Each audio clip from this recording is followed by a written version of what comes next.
학원에서 수업을 하고 있는 김나혜 원장입니다. 감사합니다. 저는 이제 지금까지 원래 작년까지만 해도 계속 대치동에서 근무를 하고 있었고요. 올해 이제 깃바람 이준기 본부장님, 그다음에 이제 프로그램 설계자님께서 이제 저희 분당원을 인수하시고 이제 함께 분당원을 이제 운영하시면서 저 또한 대치동에서 분당원을 넘어와서 수업을 하고 있습니다. 그래서 이제 깃바람 초등생들이 열심히 잘 자라서 중등반을 넘어오면 이제 저와 훌륭한 선생님들과 함께 중등 내신과 정규 과정까지 같이 이어서 배울 수 있으니까요. 저는 그때를 고려하겠습니다. 감사합니다.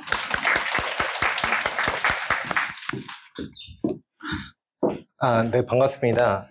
저는 기파당 문예원 대치원 그리고 분당원의 원장을 맡고 있는 이준기입니다. 다시 한번 인사드립니다. 네, 제가 지금 마이크 소리 뒤에서 잘 들리시나요? 네네, 좋습니다. 한 요 정도 크기로 한번 진행을 해보도록 할게요. 제가 연사 소개에 사진을 잘 안 넣습니다. 그 이유는 제 이름이 이준기이기 때문에 많은 분들이 이제 제가 뭔가 이름을 쓰면 저는 분명 저를 잘생겼다라고 소개한 적이 없는데 단 한 번도 없어요. 근데 많은 오해들을 하시고 심지어 억울해하시는 분들까지도 있어서 그래서 제가 사진은 넣지 않고 있습니다.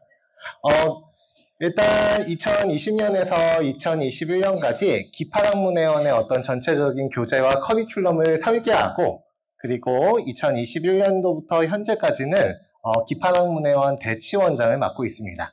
현재 기파학문회원 대치원 같은 경우에는 초등 1관, 초등 2관, 초등 3관, 그리고 글쓰기 센터, 중등 1관, 중등 2관 이렇게 총 6개의 관이 있고 1,700여 명 정도의 학생들이 수업을 듣고 있습니다. 그리고 나서 이제 2024년에 이제 기파학문회원 총괄본부장을 맡고 있고요. 이제 이 본부장이라는 역할이 아무래도 드라마에서 굉장히 또 멋있게 나오는 부분이 있어요. 그러다 보니까 제가 이 직함을 거의 사용하지 않고 있습니다. 그래서 이 직함은 그냥 이제 제가 숨기고 있는 직함 중에 하나고 그리고 2025년도부터 현재까지는 이제 기파학문회원 분당원장을 맡고 있습니다. 그래서 제가 아무래도 이제 분당원이 초등관, 중등관 하나씩 있죠. 그래서 한 450명 정도의 학생들이 수업을 듣고 있는데 그러다 보니까 한 2,000여 명 이상의 학생들이 이제 그 다니는 학원을 이제 관리하다 보니까 아무래도 제가 분당원에 많이 오지는 못하고 이제 김나혜 원장님께서 많이 관리를 하고 계세요. 그래서 어머님들께서는 김나혜 원장님하고 소통하실 기회가 더 많지 않을까라는 생각이 듭니다. 일단 저는 그 학원에서 수업을 하기 전에는 보통 사람의 글쓰기라고 하는 책을 쓰고 이제 글쓰기 강연이나 학생들 그리고 성인들을 대상으로 한 글쓰기 수업들을 좀 운영하면서 이제 글쓰기 수업을 많이 하던 케이스였습니다. 그래서 뭐 학원이라던가 뭐 입시에 대해서 대치동의 여러 원장님들만큼 잘 알고 있지는 못해요. 근데 이제 어머님들한테 오늘은 이제 대입을 관통하는 3가지 공식이라고 하는 주제로 길게 설명회를 한번 진행해 볼까 해요. 이렇게 대입과 관련된 이야기를 하기에는 어머님들께서 아직 많이 어리시고 자녀분들 역시도 많이 어리세요. 근데 그럼에도 불구하고 우리가 변화하는 대입이 어떤 식으로 이제 설계되어 있고 그리고 이 대입을 준비하기 위해서는 어떤 식으로 학생들을 교육시켜야 되는지 어느 정도 이제 감을 잡으면 이후에 이제 학생들이 이제 대학교에 진학하고 대학교에서 이제 과정을 밟아 나가는 데 있어서 굉장히 유리할 거라고 생각을 해서 대입과 관련된 이야기를 한번 해보도록 하겠습니다. 대입과 관련된 이야기는 약 1시간 정도 진행될 예정이고요. 그리고 기파학문회원 커리큘럼 소개는 한 30분 정도로 짧게 진행될 예정입니다. 한번 설명을 시작해 보도록 하겠습니다. 일단 첫 번째 주제인 대입을 관통하는 3가지 공식입니다.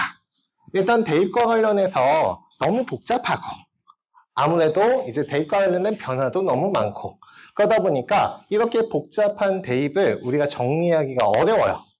그렇기 때문에 대입과 관련된 3가지만 기억하자라는 차원에서 3가지 공식을 가져왔습니다. 일단 첫 번째로 대학으로 가는 길이 고정되고 있습니다. 재학생들은 수시로 대학을 가는 경향이, 졸업생은 정시로 대학을 가는 경향이 고착화되고 있다는 게 가장 핵심 중에 하나라고 볼 수 있습니다. 일단 수시와 정시라고 하는 기본적인 전형 차이부터 한번 설명을 해보도록 할게요. 자, 수시와 정시 중에서 정시는 어머님들께서 잘 알고 계신 것처럼 수능으로 대학을 가는 제도입니다. 수시 같은 경우에는 교과 전형이라고 하는 것과 종합 전형이라고 하는 걸로 크게 둘로 나뉩니다. 그리고 저희 때하고 조금 다르게 수시 모집의 합격자는 정시 또는 추가 모집에 지원할 수 없게끔 되어 있습니다. 그러니까 수시에서 합격을 하면 정시에서 아무리 좋은 점수가 나와도 정시로는 대학을 못 가는 거죠. 이렇게 생각하면 수시와 정시 제도가 딱 이원화되어 있다는 게 느낌이 오실 거예요. 그러면 이 중에서 수시 제도는 학생부 교과와 학생부 종합 전형이라고 하는 걸로 나뉘어 있다고 얘기하는데 이 두 개가 어떤 차이를 가지고 있는지 간단하게 설명을 한번 해볼게요. 학생부 교과 같은 경우에는 교과 등급 위주로 이제 대학을 갑니다. 그러니까 학생들이 1.1등급이 나오는 학생과 2등급이 나오는 학생이 있다면 1.1등급 학생은 대학에 합격하고 2등급 학생은 대학에 못 가는 정량적 평가가 이루어지는 이제 그 전형이라고 생각하시면 됩니다. 아무래도 내신이 잘 나오는 일반고에 유리한 전형 중에 하나입니다. 반대로 학생부 종합전형이라고 하는 건 교과 이외에 비교과라고 하는 걸 중심으로 해서 평가가 이루어집니다. 그렇기 때문에 정량적 평가가 아닌 다소 주관적인 정성평가가 이루어집니다. 내신 등급이 조금 부족하더라도 다양한 활동을 했다라는 게 인정이 되면 아이를 선발할 수 있습니다. 그러다 보니까 다양한 활동들을 지도하는 자사고, 자유형 공립고, 외고, 국제고 같은 특수한 고등학교에서 많이 진학을 합니다. 그러면 이렇게 정시와 수시가 양분되어 있는 상황 속에서 학생들은 어떤 전형으로 대학을 갈까요? 일단 기본적으로 전체 대학을 기준으로 놓고 봤을 때에는 20% 이하의 학생들이 수능으로 대학을 갑니다. 즉 80%의 학생들은 수시로 대학을 가고 특히 45%의 학생들은 교과 전형으로 대학을 갑니다. 근데 우리가 주로 알아보고자 하는 건 주요 15개 대학이죠. 이 주요 15개 대학이 중요한데 이 15개 대학에서 40% 정도의 학생들은 수능으로 대학을 가고 그리고 나서 60%의 학생들은 내신으로 대학을 갑니다. 이 중에서 조금 변화가 분명하게 드러나는 게 있어요. 바로 뭐가 줄어들고 교과가 줄어들고 종합전형이 늘어났죠. 그렇기 때문에 주요 15개 대학에서는 교과 등급이 아닌 비교과를 위주로 해서 학생들을 선발하고자 한다라고 볼 수 있겠죠.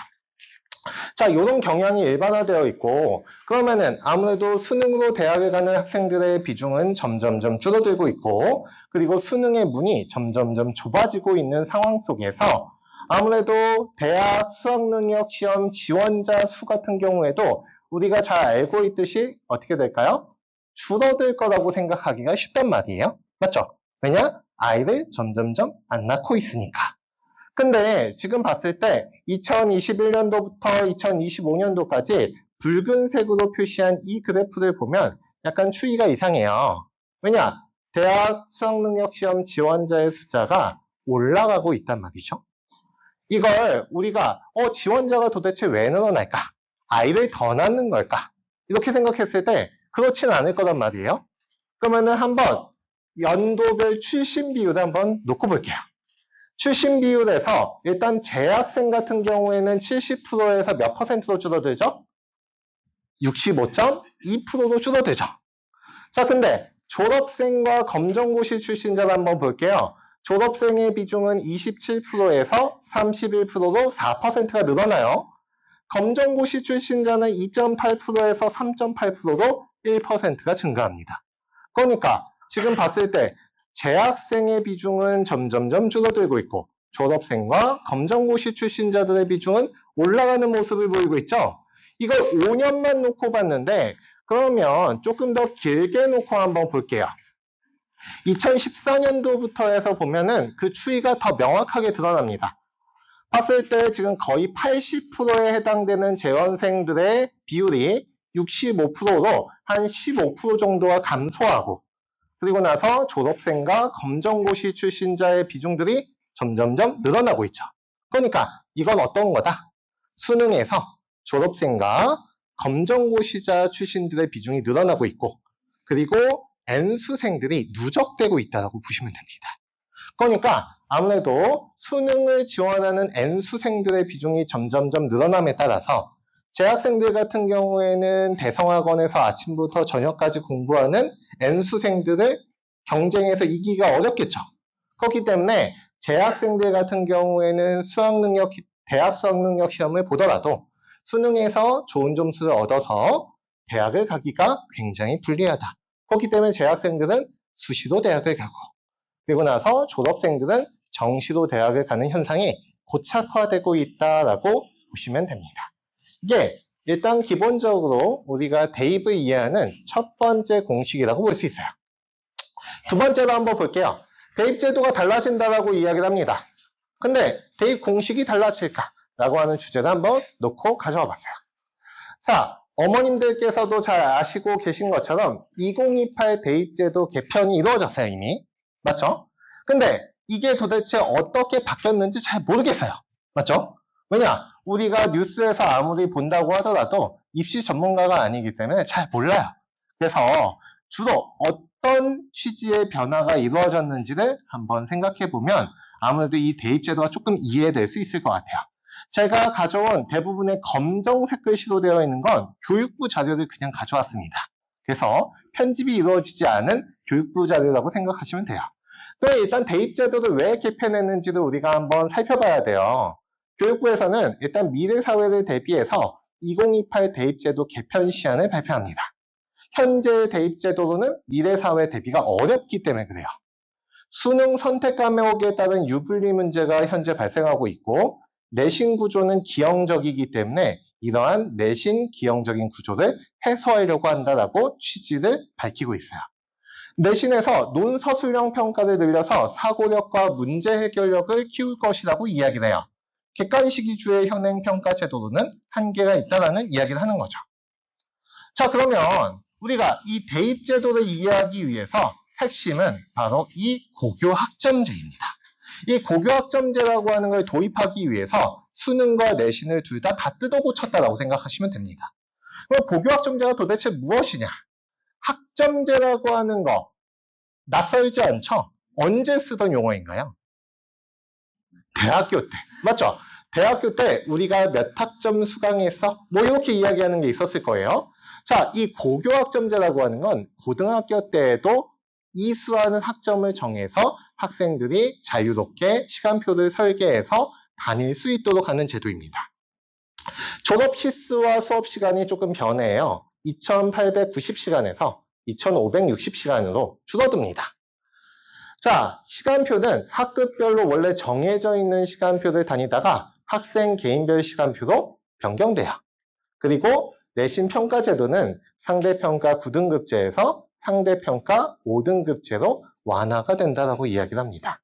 한번 그러면은 이런 제도가 도대체 고교학점제라고 하는 걸 우리가 도입하는데 왜 이런 변화가 있는지를 한번 살펴볼게요. 일단 고교학점제라고 하는 건 일단 왜 도입했을까? 일단 기본적으로 학생들이 자신의 진로와 적성에 맞춰서 자유롭게 과목을 설계하도록 하는 게 일단 고교학점제의 본래 취지입니다. 즉, 자유로운 선택권이 핵심이다라고 보면 됩니다. 근데 어머님들께서도 옛날에 대학에 다닐 때 기초 프랑스어 회화 이런 류의 수업을 간혹가다 흥미가 생겨서 들으신 적이 있을 거예요. 거기에 어느 과 학생들이 많습니까? 놀랍게도 불문과 학생들이 많습니다. 맞죠? 기초 프랑스어 회화인데 왜 불문과가 많습니까? 학점을 쉽게 따서 취업을 잘하려고. 맞죠? 그래서 우리가 대학 같은 경우에도 학점을 따기 유리한 과목, 좋은 성적을 받기 유리한 과목, 취업을 잘하기 유리한 과목을 선택하는 경향이 있단 말이에요. 그러면 고등학교 역시도 마찬가지겠죠. 진로 적성에 맞춰서 과목을 선택하라고는 하지만 선택할 수 있는 과목의 숫자도 제한적인 데다가 어떤 과목은 대학에 유리한 과목이 있고 어떤 과목은 대학에 입학하기에 불리한 과목이 있으면 아무래도 대학에 입학하기에 유리한 과목을 선택해서 듣겠죠. 그런 경향이 아무래도 있다 보니까 이 고교학점제는 기본적으로 상대평가가 아닌 절대평가가 핵심이고 선택의 자율권이 보장이 되어야 됩니다. 근데 수능제도를 왜 개편했느냐? 현재의 수능제도는 이미 선택과목 체계예요. 이 선택과목 체계에서 어떤 문제가 발생했느냐? 학생의 진로에 맞는 선택을 지원하기보다는 점수를 얻기 유리한 특정 과목으로의 쏠림이 이미 있다는 거예요. 그래서 학생들이 이미 자유롭게 선택하기보다는 대학에 가기 유리한 과목으로 쏠려 있다는 건데 얼마나 쏠려 있는지 한번 볼게요. 지구과 원 같은 경우에는 33.7%의 학생들이 선택하는 반면에 물리학 2 같은 경우에는 0.6%의 학생들이 수강을 해요. 자신의 진로 적성에 맞춰서 선택하는 게 아니라 대학에 가기에 유리한 과목을 선택하는 경향이 뚜렷한 거죠. 그렇기 때문에 이 선택 제도를 바꿔야 된다라고 해서 지금 수능 제도를 개편하는 겁니다. 근데 우리가 또 생각해 볼 게 있어요. 일단 고교학점제는 자유로운 선택권 보장의 핵심인데 어떤 과목은 수능에서 선택하고 어떤 과목은 수능에서 선택하지 않는다면 당연히 고등학교 때 수능에서 선택한 과목을 듣는 게 수능을 볼 때 유리하겠죠. 그러면은 이미 수능이 변하지 않으면 고교학점제는 선택에 따른 유불리가 발생할 수밖에 없겠죠. 그렇기 때문에 선택에 따른 유불리 문제를 놔두면 학생들이 당연히 수능에 유리한 과목만 선택할 것이기 때문에 이걸 뜯어 고칠 수밖에 없었다. 그럼 어떻게 뜯어 고쳤는지를 한번 볼게요. 선택이라고 하는 게 어떻게 이루어지는지를 한번 설명을 드려보도록 하겠습니다. 현재 국어는 총 객관식 45문항을 100점 만점을 받도록 설계가 되어 있어요. 그리고 이 객관식 45문항 중에 75%에 해당되는 34문항은 공통 과목입니다. 그리고 50%는 독서라고 불리는 비문학과 50%는 문학으로 구성되어 있어요. 나머지 25%는 화법과 작문 또는 언어와 매체 둘 중에 하나를 선택하도록 되어 있습니다. 자, 그러면 어머님들께 한번 질문 드려볼게요. 화법과 작문, 언어와 매체 중에서 어느 게 조금 더 어려울까요? 자, 그러면 어머님들께서 다양한 답이 나왔는데 언어를 제가 바꿔볼게요. 이거 문법입니다. 뭐가 어렵습니까? 언어와 매체가 어렵겠죠. 언어와 매체가 어려워요. 그렇기 때문에 아무래도 상위권 학생들은 언어와 매체를 선택하는 경향이 있고 그리고 중하위권 학생들은 화법과 작문을 선택하는 경향이 있습니다. 그리고 100점 만점을 받았을 때 언어와 매체의 점수가 조금 더 높아요. 그렇기 때문에 내가 100점 만점을 받을 자신이 있다. 이런 학생들은 언어와 매체를 선택하는 게 대학에 갈 때 훨씬 더 유리합니다. 이렇게 보면 우리가 조금 이해가 편하겠죠. 자, 근데 이렇게 지금 현행 수능 같은 경우에는 택 1, 그리고 택 2로 선택이라고 하는 게 들어가 있어요. 근데 봤을 때 지금 변화가 있죠. 일단 기본적으로 국어 같은 경우에는 화법과 작문 그리고 언어가 들어가요. 근데 뭐가 빠지죠? 매체가 빠져요. 그러면은 옛날에는 화법과 작문을 공부하는 학생들은 언어, 문법을 공부할 필요가 없었죠. 근데 이제는 모든 학생들이 어떻게 해야 돼요? 언어, 문법을 공부해야 되죠. 그러면은 국어 같은 경우에는 학습 부담이 소폭 늘어났구나 라고 생각하시면 되고 아무래도 이 안이 발표되고 나서 그래서 대치동에서도 문법 선행학습을 해주시나요? 문법 특강이 있나요? 라고 물어봤던 이유도 바로 이 언어 문법의 중요성이 높아졌기 때문에 그렇습니다. 실제로 수능에서 언어 문법의 중요성이 높아지면 고등학교 내신에서도 언어 문법의 중요성이 높아지겠죠. 당연히 중등의 언어 문법의 중요성 역시도 소폭 증가하게 됩니다. 그렇기 때문에 아무래도 내신이나 수능에서 문법의 중요성이 높아지게 되는 거죠. 그래서 제가 어머님들한테 선물로 드린 것도 문법 카드예요. 그래서 그 문법 카드를 좀 공부해 놓으시면 아무래도 이제 수능에 대비가 되지 않을까. 그리고 내신 때에도 들고 다니면서 공부하면 도움이 되지 않을까 해서 준비를 좀 해보았습니다. 자, 수학 같은 경우에는 일단 수학 1과 수학 2를 공통으로 봅니다. 그리고 나서 확률과 통계, 미적분, 기하 세 과목 중에 한 과목을 선택하도록 되어 있어요.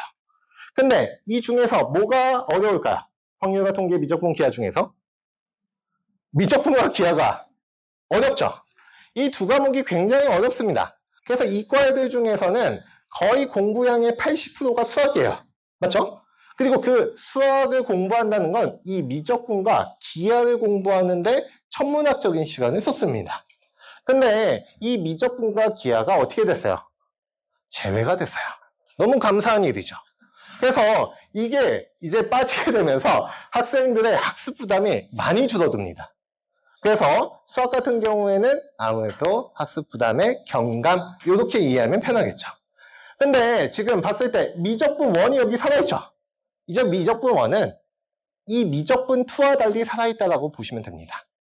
근데 우리가 수학 1과 수학 2가 있을 때 이 수학 1과 수학 2에서는 어려운 문제가 한 문제 또는 두 문제 정도가 출제됩니다. 대부분의 경우에는 선택 과목에서 어려운 문제, 고난이도의 문제가 출제돼서 변별력을 유지하는 형태인데 아무래도 어머님들께서는 수학에서 그러면 뭘 준비해야 될까요? 고등학교 때 확률과 통계를 조금 미리 준비해 놓으면 좋겠죠. 특히 확률과 통계 같은 경우에 어떤 유형의 문제냐? 자, 우리가 공부를 잘 못하는 학생들이 있어요. 수학을 아예 손을 놓은 학생들. 그런 학생들은 1번부터 문제를 풀지 않습니다. 이제 뒤로 가다 보면 이제 박스 구하기가 문제가 있어요. 뭐 이제 n 플러스 1번째 박스는 몇 개인가? 그럼 애들이 한 개부터 천천히 어떻게 해요? 박스를 그리기 시작하죠. 왜냐? 수능 수학은 시간이 120분이에요. 어차피 나는 문제를 못 풉니다. 그러면은 나는 박스를 처음부터 끝까지 그릴 만한 충분한 시간이 있어요. 그리고 어차피 이제 가만히 엎드려 있으면 선생님한테 혼나니까 박스를 정성스럽게 하나씩 그리기 시작합니다. 그런 류의 문제들이 확률과 통계에서 나오는 문제입니다. 그러면 확률과 통계 같은 경우에는 기본적으로 공부 잘하는 애들 박스에 다 그리진 않겠죠. 그렇지만 공부를 잘하는 학생들도 이 확률과 통계는 한 문제를 푸는데 10분 이상이 걸리는 고난이도의 문제들이 꽤나 나옵니다. 그러니까 이 수능이 아무래도 변별력을 유지하려면 확률과 통계가 조금 어렵게 나오겠고 확률과 통계는 아무래도 시간이 많이 걸리는 문제들이 많다 보니까 이 확률과 통계에서 얼마나 시간을 조절해낼 수 있느냐 이게 아무래도 이 변화된 수학에서 핵심을 차지하겠죠. 그렇기 때문에 확률과 통계를 공부해 놓은 학생들은 아무래도 큰 도움이 될 거다. 하지만 수학 같은 경우에는 아무래도 학습 부담이 완화됐다. 이렇게 보면 되겠죠. 영어하고 한국사는 제가 어떤 표시를 해놨어요? 절대평가라고 해서 하늘색으로 표시를 해놨어요. 절대평가라고 하는 건 어떤 거냐? 일정 점수 이상만 넘으면 다 1등급, 다 만점이에요. 그러니까 영어 같은 경우에 예를 들면 90점 이상이면 1등급입니다. 그러면은 100점을 받아도 1등급, 90점을 받아도 1등급. 그러면 90점 받은 애가 기분 좋습니까? 100점 받은 애가 기분 좋습니까? 90점 받고 1등급 받은 애가 제일 기분 좋죠? 맞죠? 그런 제도예요. 그러다 보니까 애들이 100점을 노리는 게 아니라 한 95점 언저리를 노립니다. 그렇기 때문에 영어 문법 문제는 애초에 시원하게 포기해요. 왜냐? 어차피 이걸 맞아도 100점 만점 근사치에 가지만 어차피 나머지 다 맞으면 어차피 나도 1등급이기 때문에 문법같이 시간 많이 드는 건 시원하게 포기해버리는 거예요. 그러면서 학습 부담이 많이 줄어들었습니다. 그리고 나서 절대평가로 전환됨에 따라서 만점자 1등급의 비중이 천문학적으로 올라가면서 사실상 상위권 학생들한테는 변별 과목이라고 보기 어려운 과목이 됐다. 굳이 설명하지 않고 넘어가겠습니다. 탐구 과목의 변화가 있어요. 탐구 과목은 사회와 과학으로 되어 있고 사회는 9과목, 과학은 8과목에서 이렇게 선택 과목들이 나열되어 있어요. 근데 지금 여기 보면 17과목 중 택 2로 되어 있죠. 이건 무슨 의미냐? 사회 9과목 중에 2과목을 선택해도 되고 과학 8과목 중에 2과목을 선택해도 되지만 어떻게도 선택이 가능해요? 사회 하나, 과학 하나도 선택이 가능하다는 거예요. 자, 그럼 교육부가 원래 의도하던 바는 뭐였을까요? 하나씩 선택하라는 거예요. 왜냐? 교육부는 어떤 인재를 좋아해요? 융합형, 통섭형 인재를 좋아하잖아요. 근데 아주 교육부의 바람에도 불구하고 대부분의 학생들은 어떻게 선택합니까? 사회 2과목, 과학 2과목을 선택합니다. 왜냐? 한국지리와 세계지리는 같이 선택하면 시너지 효과가 있어요. 근데 한국지리랑 화학1이랑 무슨 관계가 있습니까? 그러니까 사실상 이거 2과목을 선택하는 애는 거의 없겠죠. 그렇기 때문에 학생들이 그냥 사탐에서, 과탐에서 2과목씩 선택하는 경향이 두드러진 거예요. 그러면은 애초에 취지가 무색해지니까 어떻게 해요? 아예 둘 다 봐라. 둘 다 봐라. 쉬워야죠. 깔끔해요. 자, 둘 다 사회도 보고 과학도 봐야 돼요. 그러니까 문과도 둘 다 봐야 되고 이과도 둘 다 봐야 됩니다. 근데 여기 보면은 통합사회 통합과학이라고 적혀 있어요. 그러면은 여기 앞에 있는 걸 다 통합해서 공부하느냐? 그러면 아이들이 죽겠죠? 공부하다가. 그렇기 때문에 너무 학습량이 많죠? 통합사회 통합과학은 언제 보는 과목입니까? 고등학교 1학년 때 배우는 과목이에요. 고등학교 1학년 때 배우는 과목이기 때문에 기본적인 학습의 지향점이 중등에서 배우고 올라온 사회와 과학 지식을 총정리해 주는데 초점이 맞춰져 있어요. 즉, 비유하자면 시시 코너에 가까워요. 그래서 사실 통합사회를 공부하고 나서 나는 경제가 좀 재밌는데? 이러면 애들이 고등학교 2, 3학년 때 경제를 선택해서 공부하는 거예요. 이해가 되시죠? 진짜 시시 코너 같죠? 그러면 이게 문제가 되는 건 뭐냐? 이 시시 코너의 문제를 지금 절대평가로 본다, 상대평가로 본다. 상대평가로 본다라고 이야기를 하는 거예요. 그러면 상대평가로 보려면 아이들을 일렬로 줄 세워놓고 등급을 잘라야 되죠. 변별력을 확보해야 되죠. 그럼 문제가 쉬워야 돼요? 어려워야 돼요? 어려워야 돼요. 근데 어머님들한테 자, 어머님들 반갑습니다. 시시 코너에 만두도 있고 이제 뭐 치킨도 있어요. 그걸 다 모아서 이제 생일상을 차려보세요. 이렇게 얘기하면 어머님들도 굉장히 당혹스럽죠. 왜냐? 재료다운 재료를 골라야 이게 뭔가 상을 차릴 수 있을 것 같은데 갑자기 시시 코너에 있는 것만으로 갑자기 변별력 있는 문제를 출제하라고 그래요. 그러다 보니까 이 통합사회 통합과학의 교과서가 매우 얇습니다. 사실 공부 범위가 굉장히 제한적이에요. 그리고 난이도 있는 문제가 나올 수 있는 파트가 정해져 있어요. 그러다 보니까 이게 2년, 3년 동안은 변별력을 유지하는 게 가능하겠지만 이게 10년, 20년 동안 변별력을 유지하고 확보하는 게 가능할 것인가에 대해서 여러 사교육 전문가분들이 우려하는 부분이 있습니다. 여튼 이건 한동안 뭐 2년에서 3년 동안은 변별력을 확보하는 게 가능할 거예요. 근데 또 다른 문제가 있죠. 바로 뭐예요? 수능은 언제 보는 제도죠? 고등학교 3학년 때 보는 시험이에요. 자, 근데 통합사회 통합과학은 언제 공부한다고요? 고등학교 1학년 때 공부한다고요. 이상하죠? 원래 고등학교 2, 3학년 때 공부했던 걸 고등학교 3학년 때 시험을 봐야 정상이죠. 근데 공부를 고등학교 1학년 때 봤던 과목을 고등학교 3학년 때 시험을 봐요? 그러면은 괴리가 생기죠. 그러면 아무래도 뭐 자사고를 비롯해서 조금 더 커리큘럼이 유동적으로 운영되는 곳들은 경제 과목을 공부할 때 어떻게 해요? 통합사회의 내용을 살짝 섞어서 선생님이 수업을 진행하겠죠. 그런 식으로 조금 더 커리큘럼이 부드럽게 운영되는 곳에서는 아무래도 이 통합사회의 대비가 수월할 거다. 과학도 마찬가지겠죠. 근데 이제 아무래도 그렇지 못하고 딱 이제 커리큘럼대로만 운영할 수밖에 없는 고등학교에서는 아무래도 이 통합사회 통합과학을 고등학교 1학년 때 공부한 다음에 학생들이 알아서 복습해가면서 고등학교 3학년 때 시험을 봐야 되는 문제가 생기겠죠. 근데 그럼에도 불구하고 왜 이렇게 했느냐? 바로 이게 고교 학점제 때문입니다. 왜냐? 통합사회 통합과학은 고등학교 1학년 때 모든 학생들이 보는 과목이잖아요. 공부하는 과목이잖아요. 그러니까 선택을 할 필요가 없어요. 그러니까 이 통합사회 통합과학을 수능으로 볼 수밖에 없는 건 고교 학점제 때문에 그렇습니다. 자, 이거 제2외국어도 제외 볼게요. 일단 수능제도의 변화 한번 요약해 보도록 하겠습니다. 영어는 일단 절대평가로 유지가 돼요. 그러면은 국영수 중에 영어가 일단 제외돼요. 그러면은 수능을 변별력 있게 확보하려면 어떻게 해야 됩니까? 국영수 중에 국어와 수학의 변별력으로 확보를 해야 되겠죠. 그러니까 국어 수학의 변별력은 수능에서 여전히 중요해지게 됩니다. 수능에서 통합사회와 통합과학을 보게 되면서 사회과목, 과학과목의 학습 부담이 많이 완화가 됩니다. 왜냐? 교과서가 얇고 공부할 범위가 제한적이기 때문에 그래요. 미적분 기하학이 선택 과목에서 제외되면서 수학의 학습 부담 역시도 완화됩니다.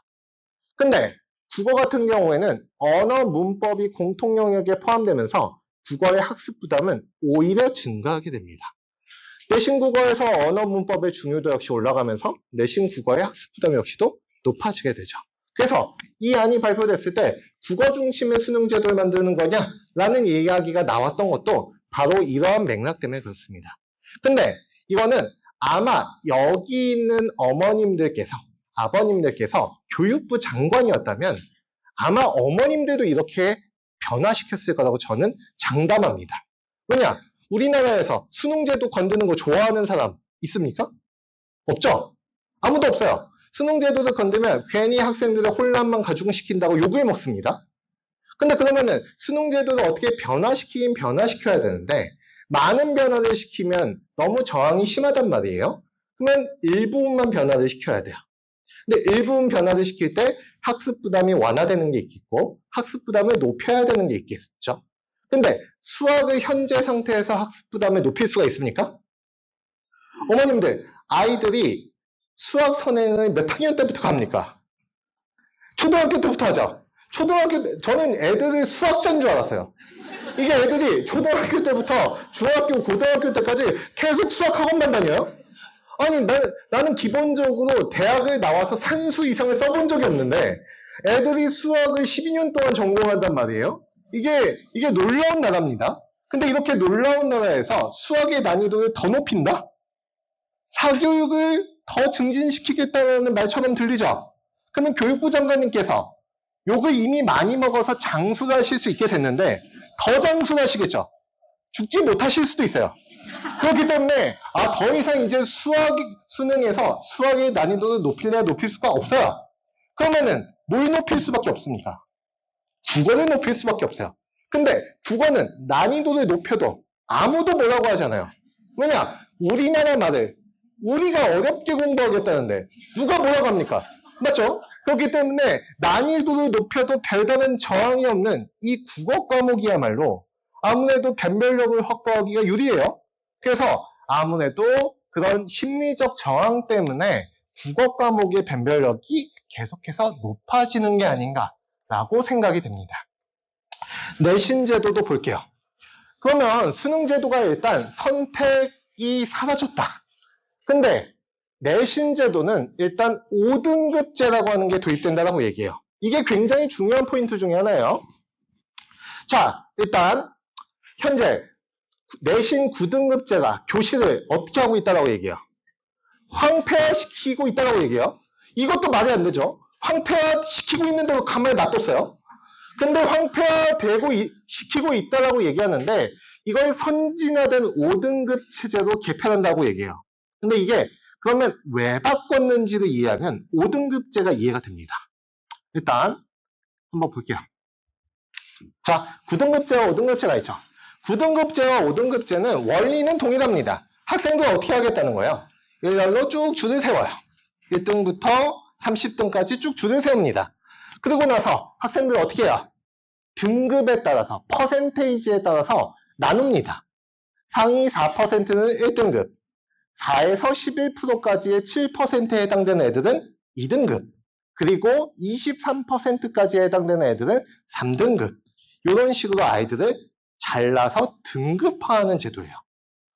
자, 근데 5등급제 같은 경우에는 지금 1등급의 비율이 몇 %죠?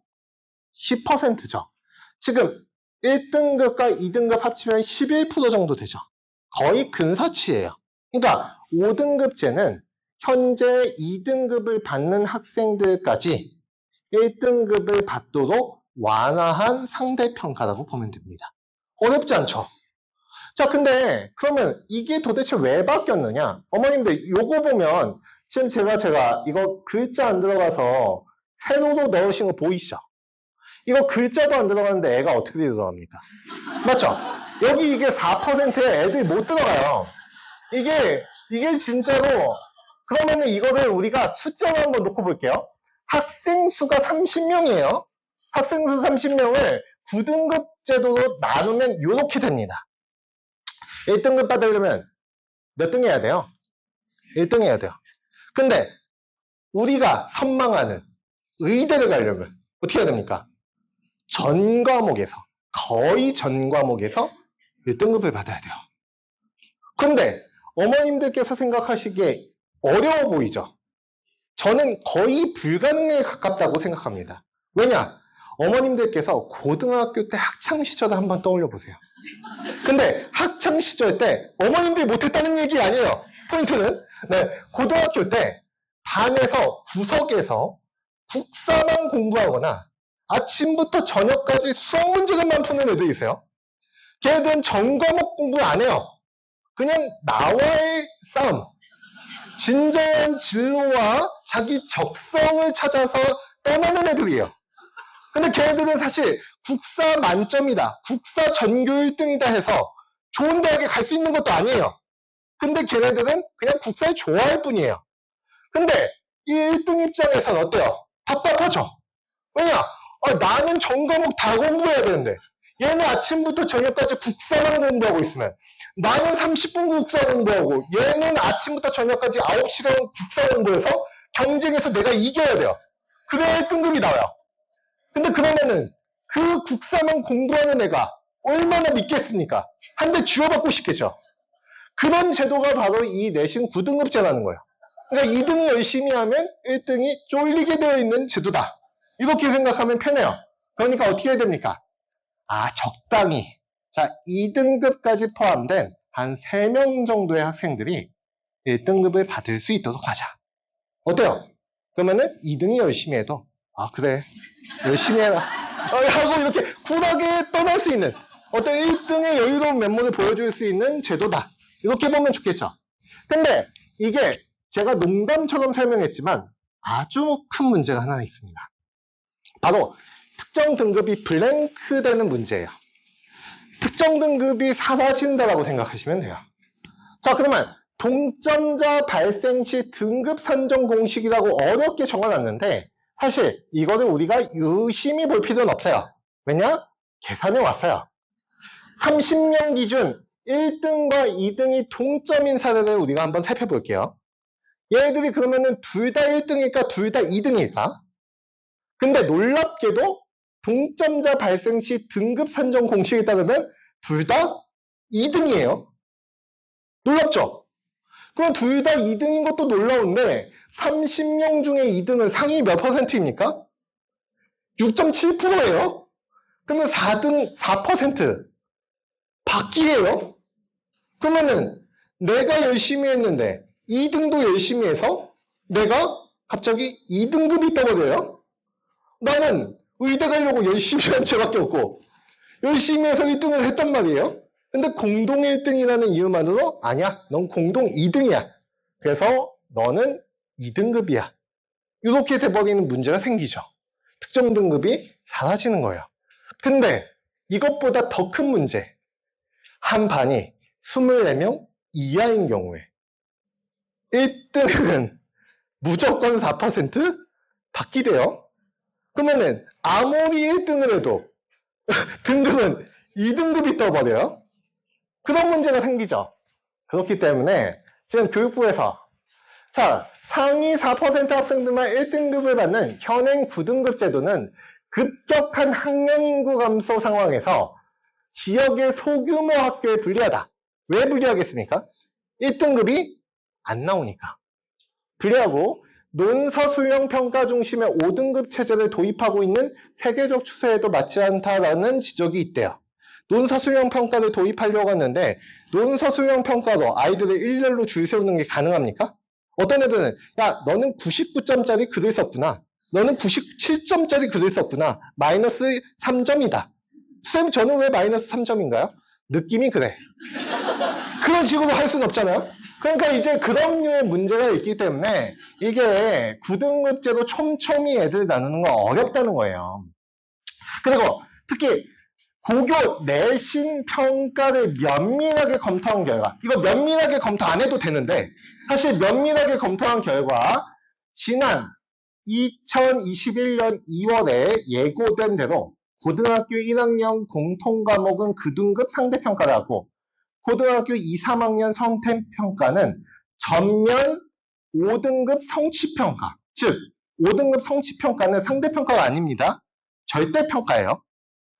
원래는 어떻게 하기로 했다고요? 고등학교 1학년 때는 상대평가, 고등학교 2, 3학년 때는 절대평가를 도입하려고 했어요. 왜냐? 고교 학점제의 핵심은 뭐라고요? 선택에 따른 유불리가 절대로 발생해서는 안 돼요. 그러면 아이들이 선택을 하는 과목에 있어서는 평가가 다 어때야 돼요? 절대평가여야 돼요. 근데 절대평가를 원래 도입하려고 했어요. 근데 어떻게 된다? 2025년도부터 학교 현장의 혼란이 매우 커질 것이라고 분석을 했어요. 면밀하게 검토를 했다는 거죠. 근데 이거는 선생님들이 막았어요. 왜냐? 왜 막았느냐? 자, 일단 기본적으로 볼게요.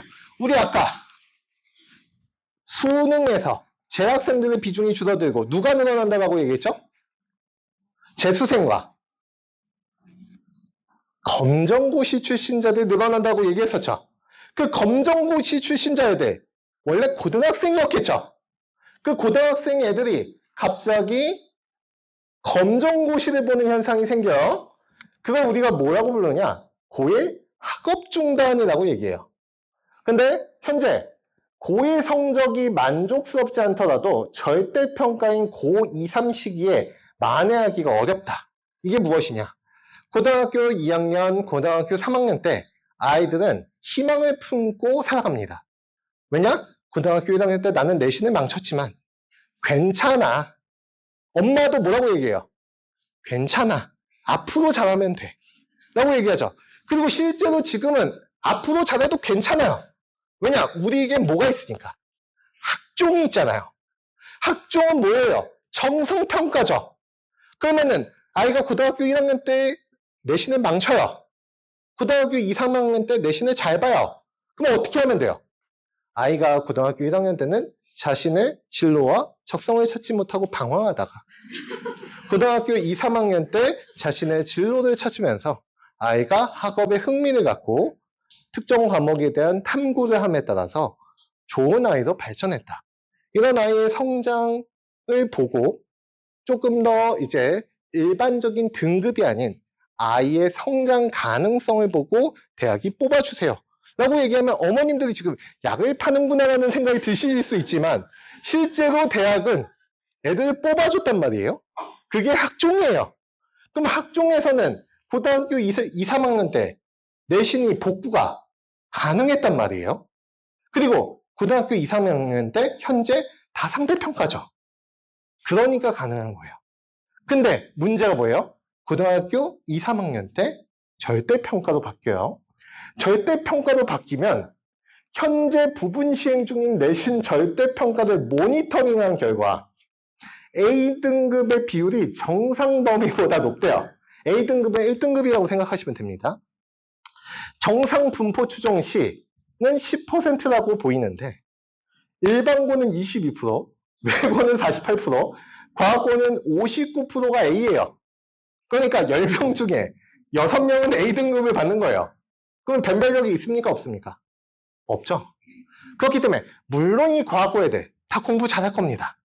근데 이 중에서 어떤 애들은 1등급을 받고 어떤 애들은 2등급을 받아야 변별이라는 게 가능하고 그 변별에 따라서 대학을 붙고 떨어지는 게 가능하겠죠.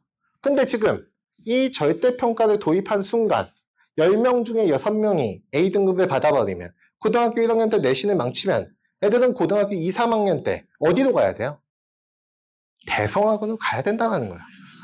그쵸? 그 대성하고는 바로 뛰어가는 거예요. 그렇기 때문에 지금 여기에서 뭐라고 되어 있어요? 고등학교 학업 중단율이라고 되어 있습니다. 실제로 현재도 대성학원으로 많은 학생들이 뛰어가고 있어요. 그렇지만 이게 어떻다? 현재 지금 절대평가로 바뀌는 순간 애들이 고등학교 1학년 때 내신을 망치면 고등학교 2, 3학년은 안 다니고 수능을 보는 현상이 일반화된다는 거예요. 근데 그러면 고등학교 재학생 신분으로서 수능을 공부하면 안 돼? 라고 생각할 수 있죠. 근데 제가 아까 뭐라고 얘기했어요? 수능 공식 첫 번째. 재학생은 수시도대학을 가려고. 그리고 졸업생은 정시도대학을 가는 경향이 고착화되고 있다고 얘기했죠. 재학생들은 할 게 너무 많습니다. 내신도 공부해야 되고 수행평가도 준비해야 되고 각종 비교과 활동도 준비해야 돼요. 바빠요.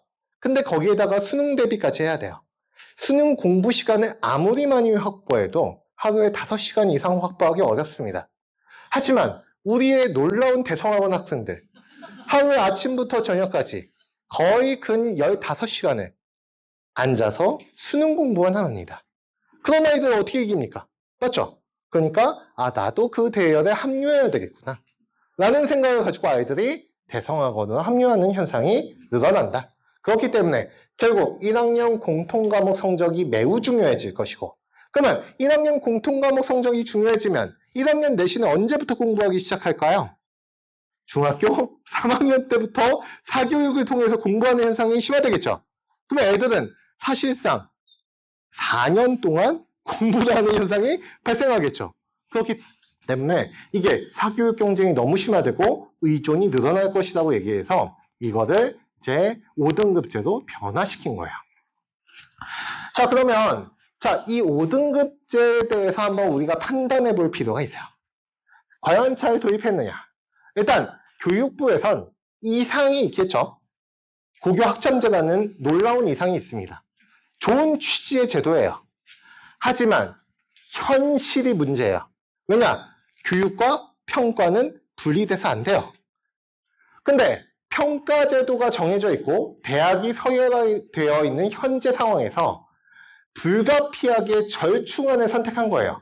근데 완화된 상대평가 5등급 제도 결국엔 뭐예요? 상대평가 제도죠. 학생들 같은 경우에는 어떤 과목이 입시에 도움이 되는가를 고민할 수밖에 없죠. 그렇기 때문에 제가 아는 컨설팅 업체 원장님들은 지금 하반기 대목만을 준비하고 있습니다. 왜냐?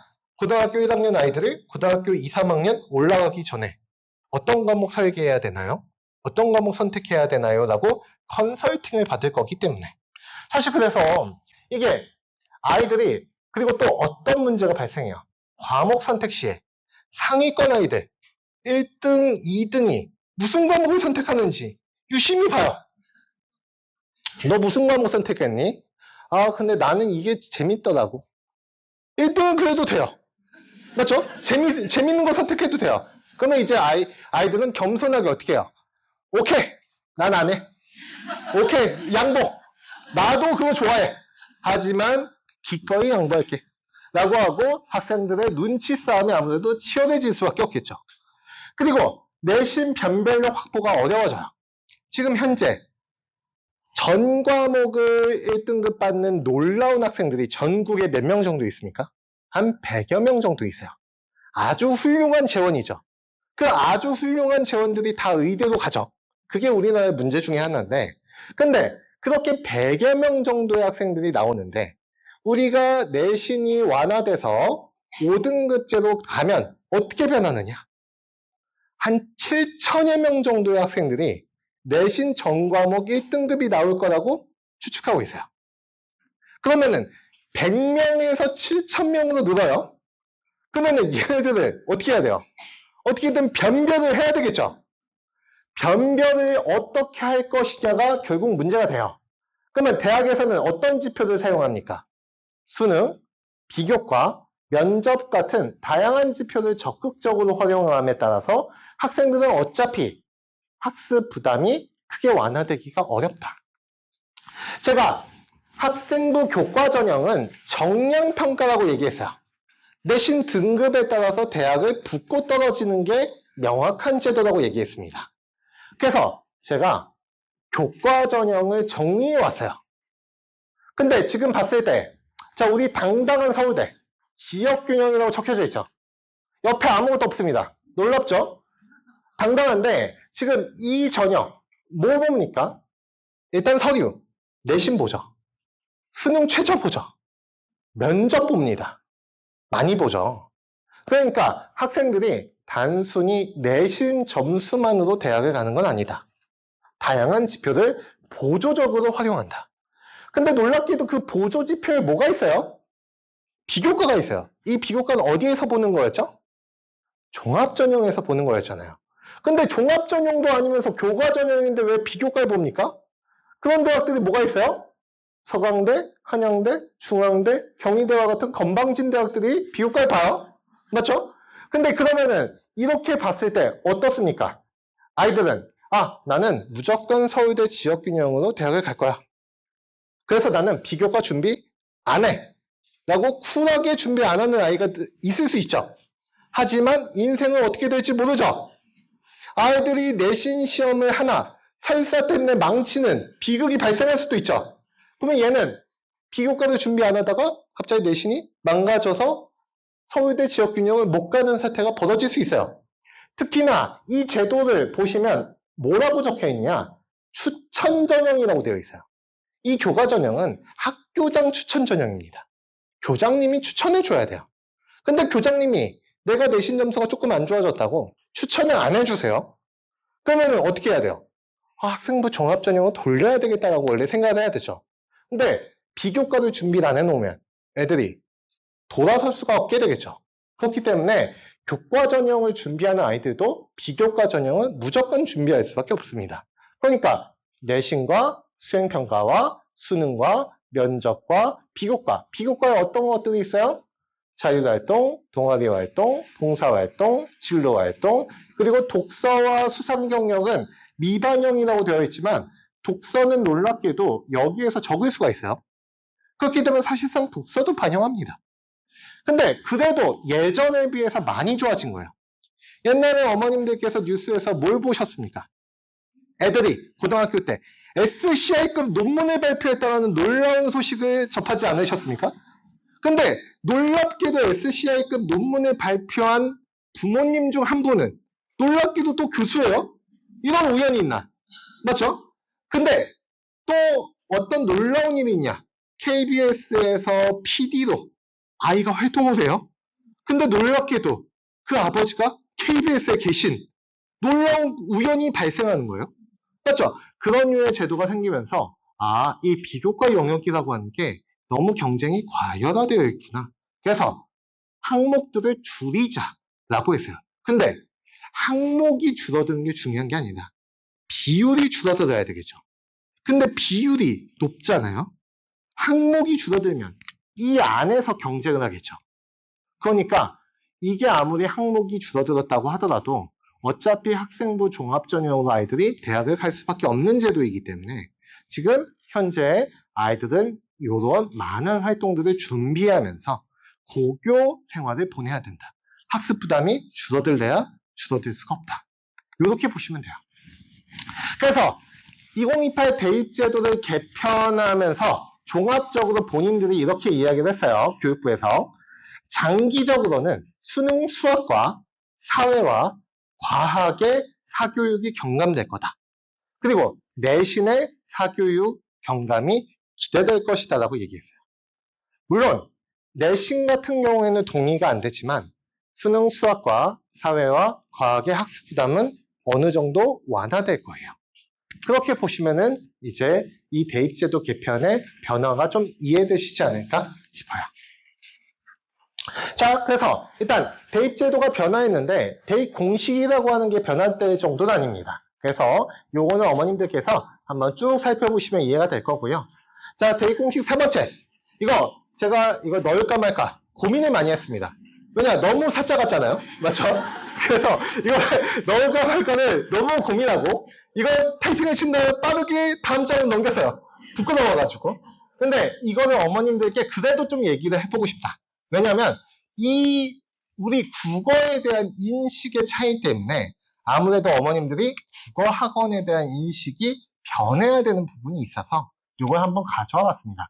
국어 점수는 집 한 채를 받아도 올리지 못한다. 빨리 넘길게요. 자, 그러면은 수능 과목별 만점자 숫자를 한번 볼게요. 국어하고 수학하고 영어가 있습니다. 영어부터 한번 볼게요. 영어의 만점자 53,000명. 그리고 여기에서 적을 때는 2만 명까지 됩니다. 많죠? 근데 이렇게 많은 이유는 아까 영어는 어떤 평가라고요? 절대평가라고 얘기했어요. 90점 넘으면 다 만점자로 분류하니까 아무래도 많을 수밖에 없겠죠. 그러면은 상위권 입장에서는 영어는 변별력이 있다 없다? 더 이상 없다라는 거예요. 자, 그러면은 수학을 한번 볼게요. 수학은 만점자의 숫자가 많을 때는 2,700명에서 적을 100명까지 돼요. 만점자의 숫자가 팍 줄죠.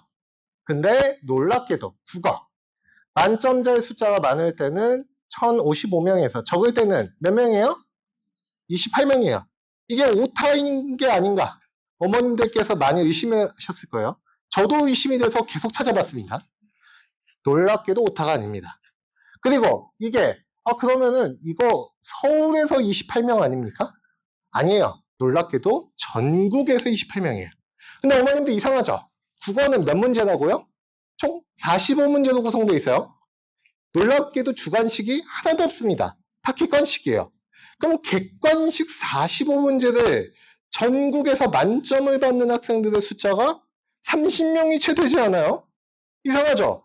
공부 잘하는 아이들이 한 42문제 정도는 스스로 풀고 한 3문제 정도는 전날 꿈을 잘 꾸면 맞출 수 있을 것만 같은데 왜 이렇게까지 28명밖에 안 될까? 이런 생각이 들 수밖에 없죠. 수능 제도가 너무 기형적으로 짜여져 있기 때문에 그렇습니다. 한번 볼게요. 국어가 2013년도에는 이런 과목이 아니었습니다. 과거의 수능 국어는 놀랍게도 지문이 재밌기도 했어요. 그래서 어떤 애들은 수능 신문을 2번 보기도 했어요. 재밌으니까. 근데 지금 문제가 뭡니까? 수능 지문이 점점점 어려워집니다. 꼴 보기가 싫어져요, 지문이. 그래서 한번 볼게요. 2013년도에서는 지금 만점자의 숫자가 몇 명이에요? 15,000명입니다. 이게 쭉 가다가 어느 지점을 분기점으로? 2018년도를 분기점으로 크게 이상해져요. 맞죠? 1,000명대가 없어져요. 이때부터 어려워지죠. 이때쯤이 언제입니까? 바로 영어가 절대평가로 전환될 무렵입니다. 그러니까 영어가 절대평가로 전환되면 수능의 변별력이 약화되겠죠. 그 변별력을 뭘로 높여요? 우리의 자랑스러운 우리말을 어렵게 배우겠다 라는 선언을 하고 국어가 어려워지는 겁니다. 그러면 이 표준 점수를 우리가 생각해 봐야 돼요. 이 표준 점수가 무엇이냐? 우리는 어머님들이 초등, 중등에서는 100점 만점이 익숙해요. 근데 고등학교 때 되면 표준 점수라고 하는 게 익숙해지기 시작합니다. 자, 100점 만점이 어떤 시험은 어려울 때 100점 만점이 있고 시험이 쉬울 때 100점 만점이 있죠. 그러면 이 100점은 같은 가치가 아니죠. 그러면 가치를 어떻게 해야 돼요? 바꿔줘야 돼요. 환산해줘야 됩니다. 그래서 어떤 시험, 어떤 100점은 130점짜리 100점, 어떤 100점은 150점짜리 100점. 이렇게 환산해줘야 됩니다. 그러면 어머님, 150점짜리 100점과 130점짜리 100점 중에서 어떤 게 더 가치가 높아요?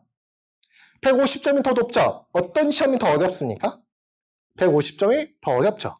그렇게 보면 이 표준 점수의 변화가 다르게 보이실 겁니다.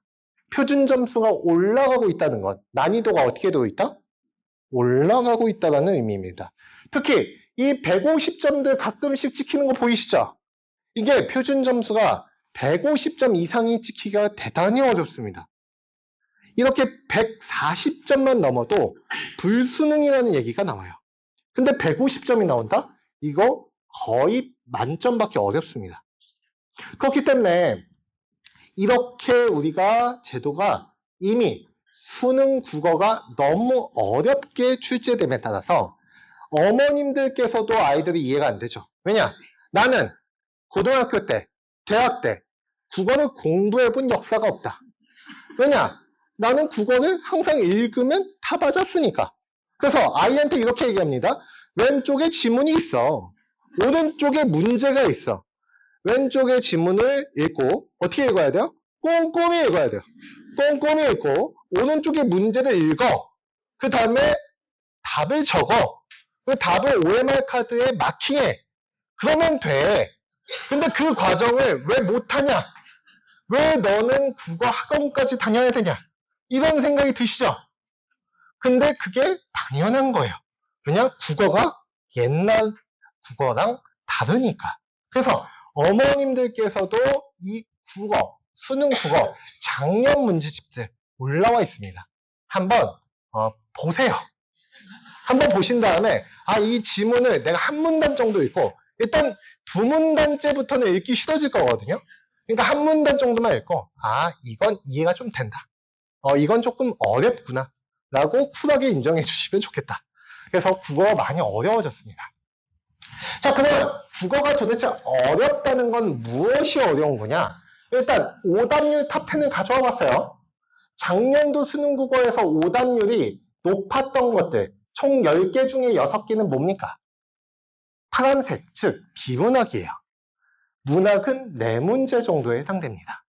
오답률은 79.4%에서 44.2%까지 되게 차이가 많이 나죠. 자, 그리고 화법과 작문은 작년에는 또 높게 출제가 됐어요. 조금 어려운 문제가 추가됐던 거죠. 그래서 일단 놓고 봤을 때 어떻습니까? 비문학이 어려운 거예요. 그러니까 수능 국어가 어렵다, 쉽다 라고 할 때 뭐가 어려운 거냐? 비문학이 어려운 겁니다. 근데 이걸 보면 어머님들께서 가끔씩 이걸 가져오시는 경우가 있어요. 이거 2024학년도 수능 국어 2023년도 때의 수능입니다. 이때 누가 개입을 하죠? 우리의 자랑스러운 윤석열 대통령님께서 수능에 개입을 하십니다. 갑자기 뭐라고 얘기해요? 비문학이 너무 어렵다. 이거 애들한테 이렇게 어려운 문제, 지문 읽혀도 되는 거냐? 라고 갑자기 개입을 하기 시작하세요. 갑자기 관심이 생기신 것 같아요. 근데 그렇게 하면서 평가원장이 경질되는 사태까지 일어납니다. 그렇게 되면서 어떻게 해요? 평가원에서 눈치를 보죠. 비문학으로 난이도를 조절해야 되는데 비문학 지문을 어렵게 내지 말래요. 킬러 문항을 내지 말래요. 그럼 어떻게 해야 돼요? 뭘로 조절해야 됩니까? 문법으로 조절합니까? 아니죠. 결국엔 문학으로 조절하는 거예요. 근데 그러면 이때 수능은 어떤 특이점이냐? 오답률이 어때요? 70%에서 60%대까지 고르기 분포되어 있어요. 그러니까 제일 어려운 문제랑 10번째로 어려운 문제가 오답률이 거의 비슷해요. 즉 모든 문제가 어려워요. 왜냐? 문학으로 변별력을 조절해 본 적이 없어요. 문학으로 변별력을 조절하는 게 대단히 어렵습니다, 어머니들. 왜냐? 수능 문제를 출제할 때 지문을 누가 쓰죠? 비문학은 교수님들이 쓰죠. 문제도 교수님들이 내십니다.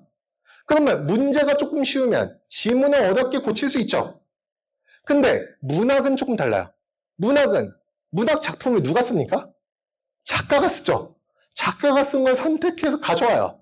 근데 그때 이거 수능 문제 너무 쉽겠는데? 이거 살짝 작품을 바꿔볼까? 이게 됩니까?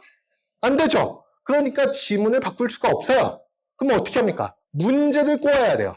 근데 문제를 꼬다 보면 어떤 문제가 생겨요? 문학이다 보니까 다소 주관적일 수 있어요. 그러니까 1번과 2번이 아리까리하게 문제가 출제됐는데 너무 아리까리한 나머지 둘 다 정답인 것 같아요. 그럼 어떻게 돼요? 잘못 출제했다. 라고 사과하는 일이 발생합니다. 그럼 교수님이 굉장히 인생이 힘들어지겠죠. 그렇게 되면서 이게 수능이라고 하는 게 문학으로 난이도를 조절하는 게 대단히 어렵다. 조절하려면 교수님도 인생을 시원하게 걸어야 돼요. 근데 그렇게는 안 하죠. 그러니까 비문학으로 조절할 수밖에 없다. 그래서 제가 이제 이게 나왔을 때 대통령님의 권한이 약해지면 다시 비문학이 어려운 체제로 돌아갈 거니 어머님들은 걱정하지 않으셔도 된다 라고 얘기했는데 너무 빨리 돌아와 버렸습니다. 맞죠? 이 정도까지라고 생각하진 않았어요. 죄송합니다. 이 정도까지라고 생각하고 얘기한 건 아니었어요. 자, 그러면 수능 국어의 학습 영역은 뭐냐? 문학과 독서와 문법 세 가지로 구성되어 있습니다. 화법과 작문은 빠졌죠? 화법과 작문은 원래 별도로 공부 잘 안 해요. 그냥 공부 잘하면 그냥 웬만하면 다 맞춥니다. 그러면은 이 독서 비문학이라고 하는 건 인문, 사회, 과학, 기술, 예술 이렇게 5가지로 나뉘어져 있는데 이것도 따로따로 공부하는 게 아니라 어떻게 해요? 비문학이라는 이름으로 공부를 합니다. 그러면은 문학과 비문학과 문법 이렇게 3가지만 공부하면 되죠? 근데 자, 이 문학에 대해서 우리가 조금 오해가 있어요. 그래서 수능 문제를 한 문제 가져와 봤습니다. 2020학년도 수능 국어 45번 문제예요. 보기를 한번 읽어보고 같이 문제를 풀어볼게요.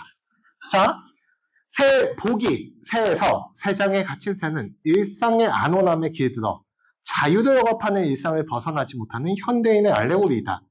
새 행동에 대한 묘사는 일상에 충실하면 충실할수록 잠재된 힘과 본질을 잃어가는 아이러니와 일상에 만족하며 자유로운 삶의 가능성을 외면하는 현대인의 모습을 보여준다고 되어 있어요. 그러니까 새는 일상을 열심히 살아가면 살아갈수록 자유와 자신의 가능성을 잃어버리는 현대인을 상징한다는 거죠. 마치 누구와 같이? 저와 같이. 맞죠? 와이프가 보면 안 되는데. 네네. 그러면은 자 봤을 때 4번 이거 어머님들 한번 풀어보세요. 새정문이 열려도 날지 않고 모이를 향해 달려갈 수 있을 때까지 걷는 새는 자신의 본질에 충실하다 보니 오히려 자유를 상실하게 되는 상황을 보여주는군. 참입니까? 거짓입니까?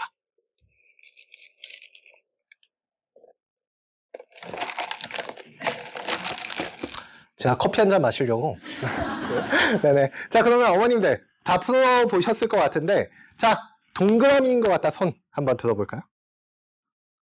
자, X인 것 같다. 손 한번 들어보실까요? 나는 관심 없다. 손 한번 들어보실까요? 네네. 자, 그러면은 X가 아무래도 조금 눈에 많이 보였는데, 한번 볼게요.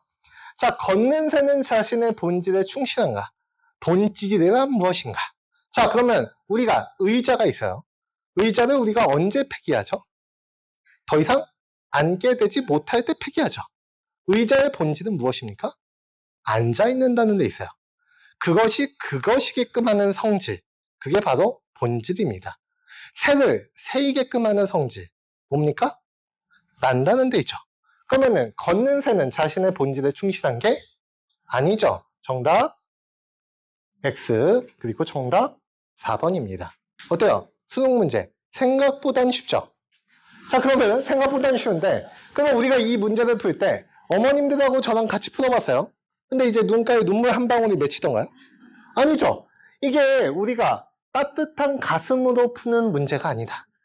그러면은 문해력과 사고력만으로 결국 푸는 거고 결국 아이들 역시도 문해력과 사고력만 있으면 시나 소설 갈래에 대한 어느 정도의 이해도만 있다면 모든 문제를 풀 수 있다. 그렇기 때문에 결국 국어에서 문해력이라고 하는 건 절대적으로 중요해요. 근데 문제는 이 문해력이라고 하는 건 우리가 수학도, 과학도, 사회도 다 뭘로 공부하죠? 국어로 공부해요. 그럼 아이들은 국어를 도구 삼아서 다른 과목을 학습하게 되어 있죠. 그럼 아이들은 한국에서 교육을 받아가는 이상 어느 정도 글을 읽을 수밖에 없는 환경에 노출되어 있어요. 즉, 모두가 국어 공부를 몰래 하고 있는 거예요.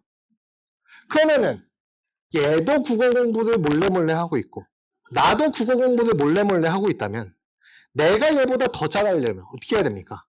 더 많이 공부해야 되죠. 근데 그게 쉽다 어렵다? 매우 어려워요. 그렇기 때문에 이 문해력이라고 하는 게 충분한 시간이 있지 않은 한 향상시키기가 대단히 어렵습니다. 근데 어머님들께서는 언제 아이들의 문해력이 떨어진다는 걸 간파하기 시작하시나요? 바로 고등학교 때입니다. 우리 어머님들이 초등학교, 중학교 때 공부를 잘하던 아이가 갑자기 고등학교 때 팍 꺾이더라. 걔가 팍 꺾인 걸까요? 아니면 원래 못하던 걸까요? 한번 생각해볼 필요, 악담은 아닙니다. 죄송합니다. 근데 한번 생각해볼 필요는 있다는 거예요. 왜냐? 초등학교, 중학교 때 시험 점수가 좋다라고 해서 걔가 과연 머리가 좋고 공부를 잘하는 아이일까? 근데 초등학교, 중학교 때의 시험은 일단 초등학교 때의 시험은 의미가 없어요. 중학교 때의 시험은 어떻습니까? 아이들의 문해력을 평가하는 시험인가요? 아니죠. 아이들이 대부분 지문을 암기해요. 그래서 교과서에서 애들이 지문을 한 7번 이상은 읽어요. 그러면 아이들이 지문을 암기해요. 그러고 나서 문제를 몇 문제 정도 풉니다. 한 시원하게 한 500문제, 한 700문제 풀어요. 그러면은 거기에서 문제 푼 걸로 아이들이 그때그때 시험을 봐요. 그러면 우리가 선생님들이 뭐라고 얘기하냐? 야, 너 지문 꼭 봐야 돼라고 얘기합니다. 왜냐? 지문을 하도 봐서 암기라니까 애들이 지문을 안 봐요, 시험 때. 그러니까 실수합니다. 그래서 실수 때문에 틀리는 애들이 발생해요. 근데 그러니까 너 지문 꼭 봐야 되라고 얘기할 정도로 지문을 통째로 암기하고 있어요. 근데 모의고사는 뭡니까? 지문을 암기한 지문이 나오는 게 아니라 모르는 지문이 나오죠. 그럼 모르는 지문을 제한된 시간 내에 읽고 문제를 해결할 줄 알아야 돼요. 근데 그걸 우리가 언제 테스트합니까? 고등학교 1학년 때 테스트하죠. 그럼 고등학교 1학년 때 어머님들이 처음에 한 45점짜리 시험지를 받았을 때 혹은 60점짜리 시험지를 받았을 때 어떻게 합니까? 아이를 탓하는 게 아니라 선생님을 탓하죠. 고등학교 1학년 때 선생님이 잘못된 선생님이다. 그래서 어떻게 합니까? 학원에 옮겨요. 그래서 학원이 민족대이동이 시작됩니다. 그러다 어머님들이 이제 1학년 2학기 정도 됐을 때 이게 우리 아이의 점수일 수도 있겠는걸? 이라고 생각하고 공부를 갑자기 열심히 하기 시작하죠. 하지만 열심히 하지만 문제가 무엇이냐? 교육은 점점점 약화되고 교육은 점점점 난이도가 낮아지고 있어요. 왜냐? 교과서의 난이도가 점점점 낮아지고 있기 때문에 그렇습니다. 자, 앞으로도 이 경향은 심화될 거예요. 왜냐? 교과서라고 하는 건 교육적 기능만 가지고 있지 않아요. 사회 통합적 기능도 가지고 있습니다. 그러면은 우리가 이 교과서로 다문화 가정 아이들도 공부를 같이 해야 돼요? 그러면 어떻게 해야 됩니까? 교과서의 난이도가 어려워지면 안 되죠? 교과서의 난이도가 조금씩 낮아져야 사회 통합적 기능을 수행할 수가 있어요. 근데 교과서는 난이도가 낮아지는데 수능은 난이도가 올라가요. 교육과 평가의 괴리가 발생하죠. 그 교육과 평가의 괴리를 어디에서 배우고 있습니까, 애들이? 사교육에서 배우는 거예요. 근데 사교육도 부담스럽죠. 왜냐? 고등학교 1학년 때 시간이 없어요. 그래서 고등학교 1학년 때부터 고등학교 3학년 때까지 문해력을 향상시키려고 열심히 노력하지만 수능이 너무 어려워져서 점수를 올릴래야 올리기가 어려워요. 그러니까 점점점 사교육의 타겟이 내려가죠. 중학교에서 초등학교 고학년으로. 그래서 저희 기파학원에요. 초등학교 고학년 아이들을 대상으로 한 문해력 교육을 하죠. 왜냐? 중학교 때 내신에 영향을 받지 않고 그냥 이제 한 1년에 52주, 한 4번 빠지면 48주 동안 문해력 교육만 할 수 있는 유일한 시기가 초등 고학년 때라고 생각하기 때문에 초등 고학년 학생들을 대상으로 해서 교육을 실시하죠. 그래서 이 어머님들께서는 현재 수능 국어에 대해서 이런 식으로 이해를 하셔야 됩니다. 이쯤 되면 어머님들께서 아셨겠지만 제가 말이 깁니다. 맞죠? 네, 그래서 사실 시간을 조금 오버하는 경향이 있는데 놀랍게도 이 기파학문회원 커리큘럼 매우 빨리 설명할 겁니다. 그래서 어머님들께서 조금 속도감 있게 따라오셔야 됩니다. 일단 기파학문회원 커리큘럼 저희가 국어를 공부할 때 독서, 비문학, 문학, 문법 이렇게 4가지 파트를 공부합니다. 독서는 무엇이냐? 책을 읽는 독서예요. 그러면 이 4가지를 어떻게 공부하느냐에 따라서 학원의 커리큘럼이 달라지는데 초등 기파학문회원 같은 경우에는 150분 또는 180분 동안 책을 읽는데 어떤 책을 읽어요? 문학책을 읽습니다. 그래서 아이들이 문학적 문해력과 글밥을 늘립니다. 아이들이 생각보다 저희 기파학문회원의 책을 재밌게 읽고 학원을 재밌어하는 이유 역시도 바로 이야기책을 많이 읽기 때문이 아닌가 그런 생각도 합니다. 그럼 비문학은 책을 읽지 않고 어떤 걸 읽어요? 지문을 읽고 분석해요. 그래서 저희가 만들어 놓은 문해 도구를 익혀가면서 글을 분석적으로 읽는 훈련을 통해서 비문학적 문해력을 기릅니다. 기파학 문해원 중등 같은 경우에는 4개의 파트를 골고루 학습합니다. 그럼 4개의 파트를 골고루 학습한다는 게 어떤 의미냐? 일단 시간이 몇 분입니까, 어머님들? 210분이에요. 210분, 3시간 30분입니다. 너무 길죠? 일단 너무 긴데 어머님들하고 한번 이 생각을 해봅시다. 그러면은 일단 3시간 30분이면 중간에 10분 정도 쉬어야 되겠죠? 쉬는 시간 10분. 주간 테스트 봐야 되죠? 주간 테스트 10분. 주간 테스트 정답 맞추고 해설하면 10분이 날아갑니다. 그럼 총 3시간이에요. 그럼 3시간인데 몇 과목 공부시켜야 돼요? 4과목 공부시켜야 돼요. 한 과목당 45분. 생각보다 짧죠? 그러면은 학원에서 한 과목을 45분 동안 딱 나가기엔 너무 과목이 자주 바뀌니까 어떻게 해야 돼요? 뭔가 하나 빼주는 게 좋겠죠? 어머님들 뭘 뺄까요? 일단 시원하게 문법을 한번 빼볼까요? 아니죠. 문법 빼기가 어렵습니다. 왜냐? 중등 내신에 문법이 나와요. 그리고 고등에서도 문법이 중요하다고 얘기했잖아요. 문학을 빼볼까요, 어머님들? 문학. 아니죠. 중학교 내신에서 뭐가 어렵습니까? 문학이 어려워요. 비문학은 쉽습니다. 그러면 이 문학도 학습을 해야 돼요. 자, 그러면 비문학을 빼볼까요? 수능에서 비문학이 어렵다고 얘기했잖아요. 비문학을 빼면 어떻게 합니까? 자, 그러면 시원하게 책을 안 읽읍시다.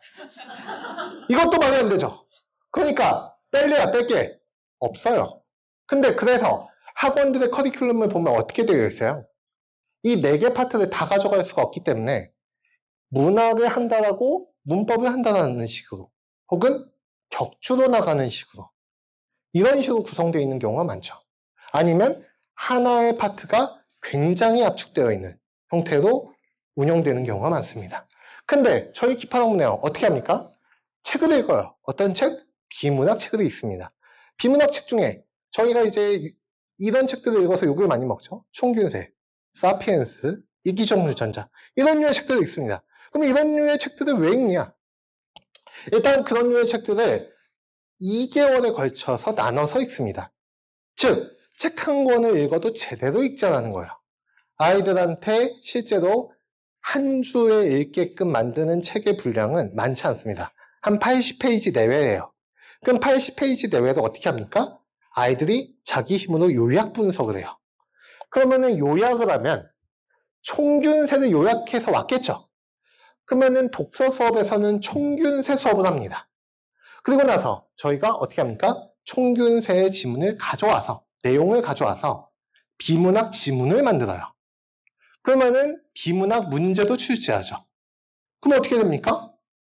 총균세를 독서로 한번 공부하고 비문학으로도 한번 공부하면 내용이 겹치니까 수업 시간이 짧아질 수 있겠죠. 그러면은 이걸 통합적으로 공부하면 사실상 하나의 덩어리, 2개, 3개의 덩어리다. 그러니까 4개 파트를 공부하지만 3파트처럼 공부하게끔 설계가 되어 있죠. 어떻습니까? 머리를 잘 썼죠? 누가 썼을까요? 제가 썼습니다. 네네. 그러면은 일단 이렇게 우리가 볼 수 있겠고, 자, 검증받은 국풀학습법이라고 되어 있어요. 저희가 원래 국풀국어라고 하는 곳에서 나온 초중등 브랜드예요. 그래서 저희 국풀이라고 하는 게 도대체 어떤 의미를 가지고 있는지를 설명드려 볼게요. 일단 왼쪽에 지문이 있고 오른쪽에 문제가 있으면 학생들은 지문을 읽고 문제를 푼 다음에 1번, 2번 중에 고민하다가 1번을 선택해요. 그리고 나서 정답이 2번이면 아이들이 뭐라고 생각합니까? 아깝다라고 생각합니다. 맞죠? 그리고 나서 아이들이 표시를 어떻게 해요? 틀렸다가 아니라 세모를 그어요. 왜냐하면 거의 다 맞은 것과 진배였기 때문에 그래요. 그렇기 때문에 아이들은 이걸 풀고 나서 해설지를 간단하게 보고 공부를 다 마쳤다라고 생각하죠. 근데 놀랍게도 그 아이들한테 한 달 뒤에 똑같은 문제집을 주고 또 똑같이 풀리면 또 똑같이 틀립니다. 왜냐하면 아이들이 사고하는 과정이 변하지 않았기 때문에 그래요. 그렇죠? 아이들은 1번과 2번 중에 1번을 골랐다면 1번을 고른 이유가 있었을 거예요. 근데 그 이유가 국어에서는 글로 드러나 있지 않아요. 근데 수학은 우리가 어떻게 생각해요? 정답이 5였는데 4라고 적으면 아깝다라고 생각합니까? 아니죠. 풀이 과정이 틀린 부분을 바로잡죠. 근데 국어는 틀린 부분을 몰라요. 아이들한테 너 이거 왜 틀렸니? 라고 물어보면 아 이거 전전날에 풀어서 기억이 잘 안 나요 라고 얘기해요. 그럼 선생님은 어떻게 교육시킬 수밖에 없습니까? 너 꼼꼼히 읽어 라고 얘기하고 넘어갈 수밖에 없어요. 그러고 나서 선생님이 어떻게 해줍니까? 하나하나 다 풀이해서 설명해 줍니다. 그럼 아이들은 선생님이 풀이해서 설명해 주니까 이해가 되죠. 근데 이해가 되지만 본인의 사고 과정이 바뀐 게 아니기 때문에 또 똑같이 틀리게 됩니다.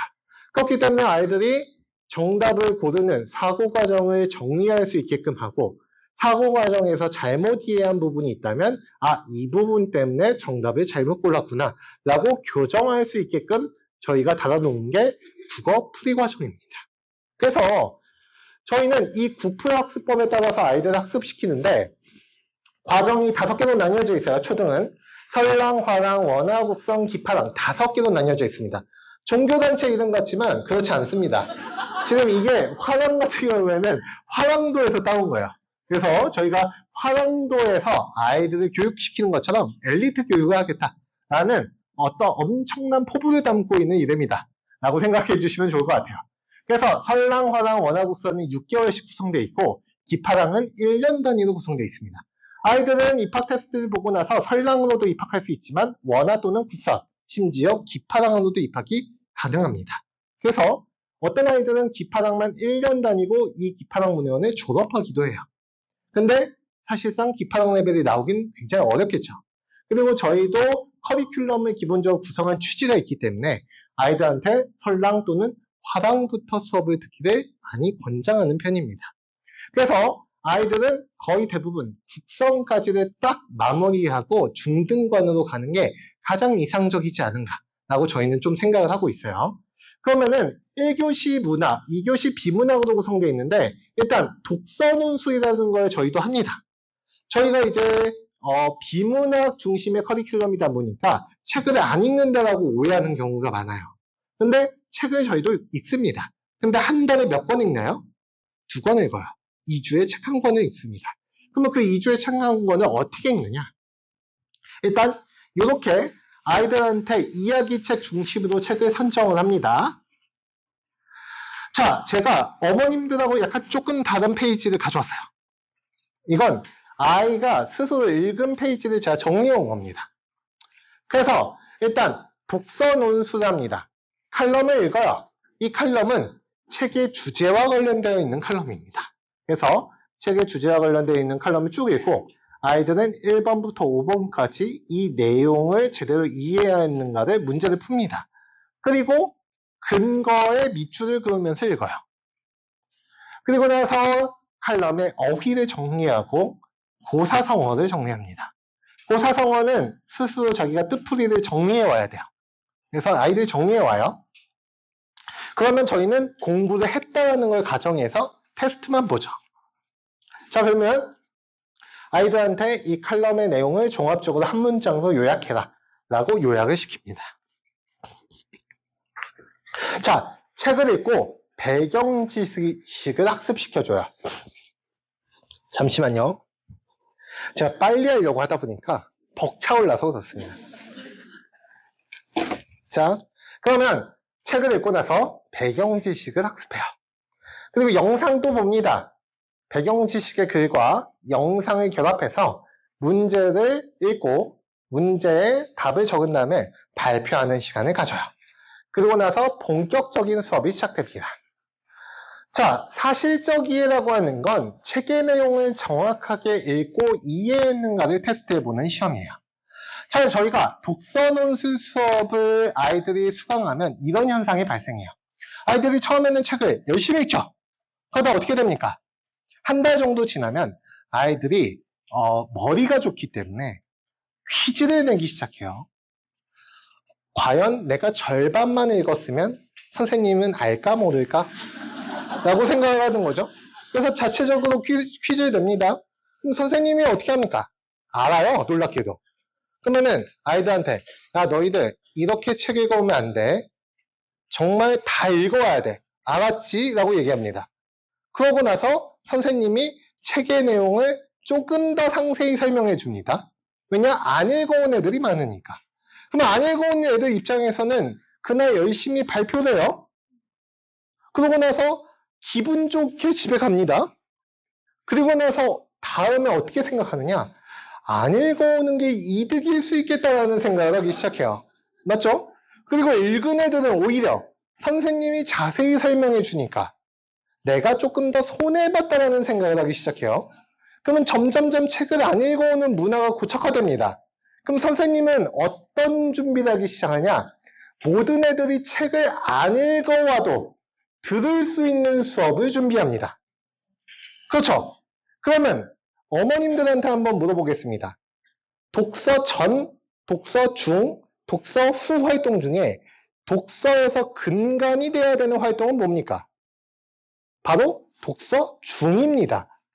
독서, 책을 읽는다는 게 독서 활동의 본질이에요.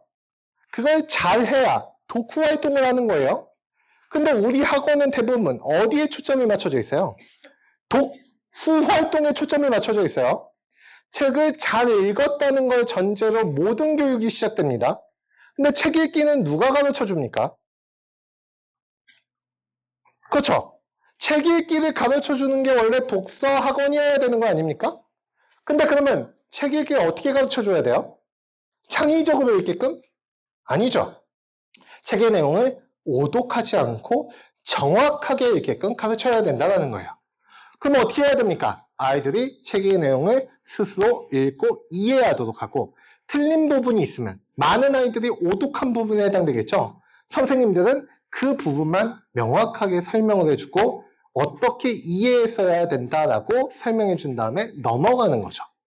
그리고 나서 추론적 이해로 넘어갑니다. 책에 생략된 내용 또는 저자의 의도를 파악하면서 읽는 훈련을 거칩니다. 그러면 1주차의 수업이 이렇게 끝나요. 1주차의 활동은 책을 정확하게 읽는 데 초점을 맞춰요. 그리고 나서 2주차 가기 전에 아이들은 집에서 어휘를 암기해오고 독서 퀴즈를 풀어옵니다. 그리고 나서 본인이 책의 내용을 정확하게 읽고 이해하고 있는가를 선생님이 이 정답과 해설을 해주면서 체크해요. 그리고 나서 2주차 때는 찬반 토론과 토의와 글쓰기를 실행합니다. 독후 활동이 토론과 토의, 글쓰기로 맞춰져 있습니다.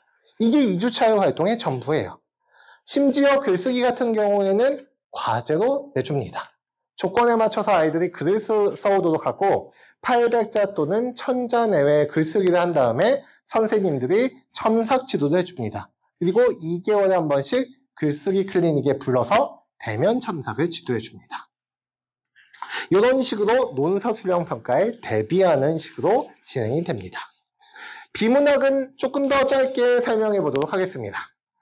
자, 일단 비문학 같은 경우에는 저희는 비문학 책을 많이 읽히지 않습니다. 왜냐? 초등 비문학 책들이 생각보다 디테일한 정보들이 많아요. 뭐 가령 의학의 역사 같은 것들 읽어보면 성인들도 잘 모르는 배경 지식들이 많습니다. 근데 그거 아이들이 읽으면 순간적으로 똑똑해지겠죠. 하지만 대부분의 지식들이 휘발됩니다. 맞죠? 왜냐? 아이들한테 필요한 건 특정 분야에 대한 전문적이고 깊은 지식이 아니라 넓고 얕은 지식이기 때문에 그렇습니다. 그럼 넓고 얕은 배경 지식을 확보하기 위해선 다양한 분야의 지문들을 많이 읽어봐야 되는 거 아니겠습니까? 그렇기 때문에 저희는 뭐 이런 류의 지문을 가져와요. 가령 파이어족은 경제적으로 자립해서 자발적으로 조기 은퇴하는 사람들을 의미한다. 우리도 파이어족이라고 하는 걸 들어봤고 파이어족에 대해서 요거만큼 정도 알고 있습니다. 맞죠? 성인들도 그래요. 근데 아이들도 이 정도만 있으면 배경 지식이 늘어날 수 있겠죠? 그렇기 때문에 저희는 글을 읽힐 때 일단 가공된 텍스트, 아이들이 읽기 편하게 글을 고치지 않습니다. 왜냐? 아이들이 태어나서 자라는 과정에서 읽는 대부분의 글들은 성인들을 대상으로 해서 쓰여진 글들이에요. 근데 그렇기 때문에 아이들이 그 글을 제대로 읽고 이해할 수 있도록 도와주는 게 문해력 교육의 핵심이지. 문제집을 풀 때만 아이들이 읽기 편하도록 지문을 변경해서 아이들한테 훈련시키는 건 별다른 도움이 되지 않는다고 생각합니다. 그렇기 때문에 실제적인 텍스트를 가져와요. 읽기 어렵지만 학습 효과가 효과적인, 그리고 다양한 분야의 폭넓은 배경 지식을 향상시킬 수 있는 글들을 가져옵니다. 이 글들을 어떻게 훈련시키느냐? 일단 문장 읽기부터 차근차근 시킵니다. 자, 사과가 무척 달다라고 하는 문장이 있어요. 그럼 아이들한테 이렇게 물어봐요. 달다면 뭐가 다니? 그럼 아이들이 뭐라고 대답합니까? 사과요라고 대답합니다. 놀랍죠? 별로 놀랍진 않죠? 왜냐, 이 정도는 아이들도 대답을 맞출 수 있습니다. 근데 문제가 무엇이냐? 우리는 일상에서 약자를 돕는 것은 옳다와 같은 도덕적 판단을 한다 라고 하는 이런 문장이 있으면 한다의 주체는 무엇이니? 라고 얘기하면 아이들이 놀랍게도 대답을 잘 못합니다. 왜냐? 아이들한테는 주어가 무엇이고 서술어가 무엇인지를 모르고 문장에서 행위 주체가 무엇이고 행위 주체를 설명하는 부분이 어디인지를 구분할 수 없기 때문에 그렇습니다.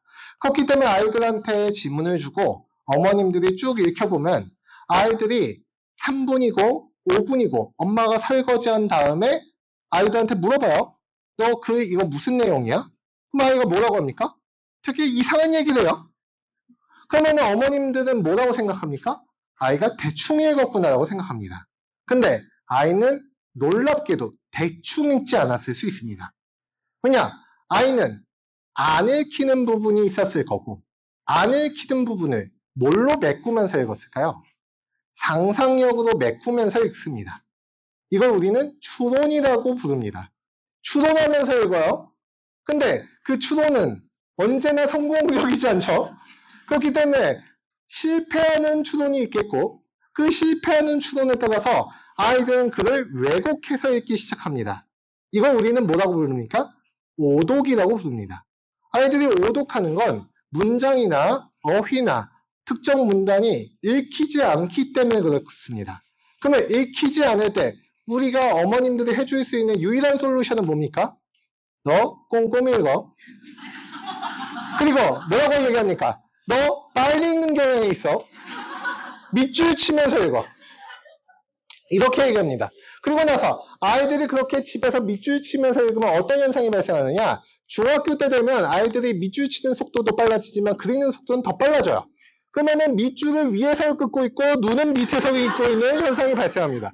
왜냐? 엄마한테 밑줄을 안 치면서 읽으면 혼나니까. 그렇죠? 이게 우리 문해교육의 현 주소입니다. 맞죠? 자, 근데 그러면은 어떻게 보면 우리가 그런 현상을 막기 위해서 어떻게 해야 된다? 이렇게 문장 읽기부터 차근차근 시켜봐야 된다. 그래서 문장 읽기부터 문단 읽기, 그리고 그 전체를 요약하는 연습을 해가면서 아이들이 그를 종합적으로 분석하고 이해할 수 있도록 해야 된다는 거죠. 그렇기 때문에 우리는 또 이런 식으로 해요. 일단 자, 이 문해 훈련을 받을 때에는 1번부터 5번까지 아이들한테 풀라고 한 다음에 채점문을 주지 않습니다. 그러면은 아이들은 채점을 해주면 뭐가 틀렸는지, 뭐가 차선책인지를 알아요. 그럼 애들이 맞춘 것처럼 보이지만 실제로 아이들은 이 문장의 구조를 제대로 읽고 이해한 게 아니에요. 그러면 저희는 이 5개 중에 야, 너 2개 틀렸어. 이렇게 힌트를 줍니다. 그럼 아이들 어떻게 합니까? 맞는 거 틀리게 고치고 틀린 거 맞게 고치고 하면서 같은 글을 계속 반복적으로 읽고 분석하게 돼요. 그러면 그 과정에서 아이들이 나중에 어떻게 됩니까? 선생님 이거 3번 틀렸죠? 하고 갑니다. 쿨하게. 맞죠? 근데 실제로 3번은 틀렸어요. 근데 지가 뭘 틀린 거 안다는 거죠. 내가 무엇을 정확히 아는지, 내가 무엇을 잘 모르는지를 아이들도 알게 된다는 거예요. 그렇게 되면서 글을 읽는 감각이 늘어나죠. 같은 글을 저희는 과제로도 출제합니다. 우리는 일상에서 약자를 돕는 것은 옳다와 같은 도덕적 판단을 하는 게 맞다면 우리는 일상에서 도덕적 판단을 하며 살아간다가 참인지 거짓인지 모든 선행은 도덕적 판단에 따라 이루어진다는 내용을 이 문장에서 도출할 수 있는지 없는지를 물어봐요. 그러면은 이걸 아이들이 동그라미 또는 X를 쳐와야 돼요. 그리고 나서 여기 보면 애들이 뭘 합니까? 선택의 근거가 되는 부분에 밑줄을 치고 번호를 달아오죠. 그러고 나서 X라면 어느 부분이 틀린 것 같아? 어떤 내용이 추가돼야 올바른 명제가 돼? 라는 걸 체크해 옵니다. 맞죠? 이런 학습 습관을 길러주는 게 저희 학원의 본질이다 라고 저는 생각합니다. 그러면 아이들이 이거를 처음에는 제대로 할까요? 못할까요? 제대로 못해요. 근데 저희가 정답지를 줍니까? 안 줍니까? 정답지를 안 줘요. 그러면은 애들이 누구한테 물어봅니까? 엄마한테 물어봐요. 그러면 엄마는 어떻게 합니까? 일단 그 자리를 회피하죠. 잠깐 설거지 좀 하고 나서 그 다음에 설거지를 하고 나서 자 앉아보자. 함께 소리내서 읽어보자. 그 다음에 자 어머님께서 자 이거 두 개는 5인 것 같아. 자 이렇게 표시를 합니다. 그러고 나서 아이가 학원에 당당하게 5라고 적어간 다음에 이 문제는 주간 테스트에 그대로 실려요. 그럼 아이는 이거 엄마가 풀어준 문제다. 나이스. 동그라미를 칩니다. 근데 정답이 X예요. 그럼 어떻게 합니까? 아이가 차에 앉은 순간 엄마 때문에 틀렸잖아요 라고 얘기합니다. 맞죠? 그러면 엄마 입장에서도 기분이 좋지 않아요. 왜냐 라이딩을 하러 왔고 그리고 나는 분명히 정석껏 문제를 같이 풀어줬는데 엄마 때문에 틀렸다고 얘기하니까 기분이 안 좋아요. 그러면 너 자세부터 바로 해. 너 제대로 앉아. 차에서 그게 뭐야? 라는 어떤 식으로 아이와 신경전을 벌이기 시작합니다. 그런 가정 내 불상사를 막기 위해 저희가 과제 클리닉을 운영합니다. 그래서 2개월 또는 3개월 동안 이 명제 판단을 학원에서 할 수 있도록 도와줍니다. 그래서 아이들이 그 과정을 통해서 이 명제 판단을 어떻게 하는 거구나, 어떤 식으로 이제 글을 읽으면 되는구나라는 걸 이제 익히게 되죠. 자, 이제 말이 길다 보니까 점점 이탈하시는 분들이 늘고 있어요. 마무리 단계입니다. 다행이죠? 자, 그러면은 저희는 일단 단어를 암기시킵니다. 단어를 암기시킬 때에는 저희는 일정한 원칙이 있습니다. 즉, 읽은 부분에서만 어휘를 정리한다. 아이들이 저희가 가나다 순이나 그리고 저희가 주제 순으로 어휘를 정리한다고 해서 제대로 암기하기 어렵다는 걸 알고 있어요. 아이들은 엘리베이터가 있으면 1층에서부터 단어를 암기하기 시작하죠. 그러고 나서 4층, 3층에 도달하면 어떻게 합니까? 거의 다 암기한 것 같은데? 라고 생각합니다. 실제로 이 단어를 암기해서 글에서 적용하려면 많이 반복해서 외워야 되고 그리고 자기만의 예문도 한 번씩 써봐야 됩니다. 그래서 저희는 나만의 예문 적기를 아이들한테 항상 시킵니다.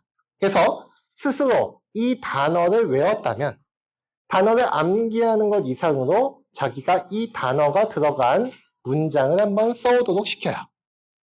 자, 그리고 나서 이걸 한 다음에 아이들이 어휘 퀴즈를 풉니다. 이렇게 아이들이 비문학 훈련을 꾸준히 받다 보면 2개월에 한 번씩 어떤 테스트를 치러요? 입학 테스트 또는 정기 테스트를 치릅니다.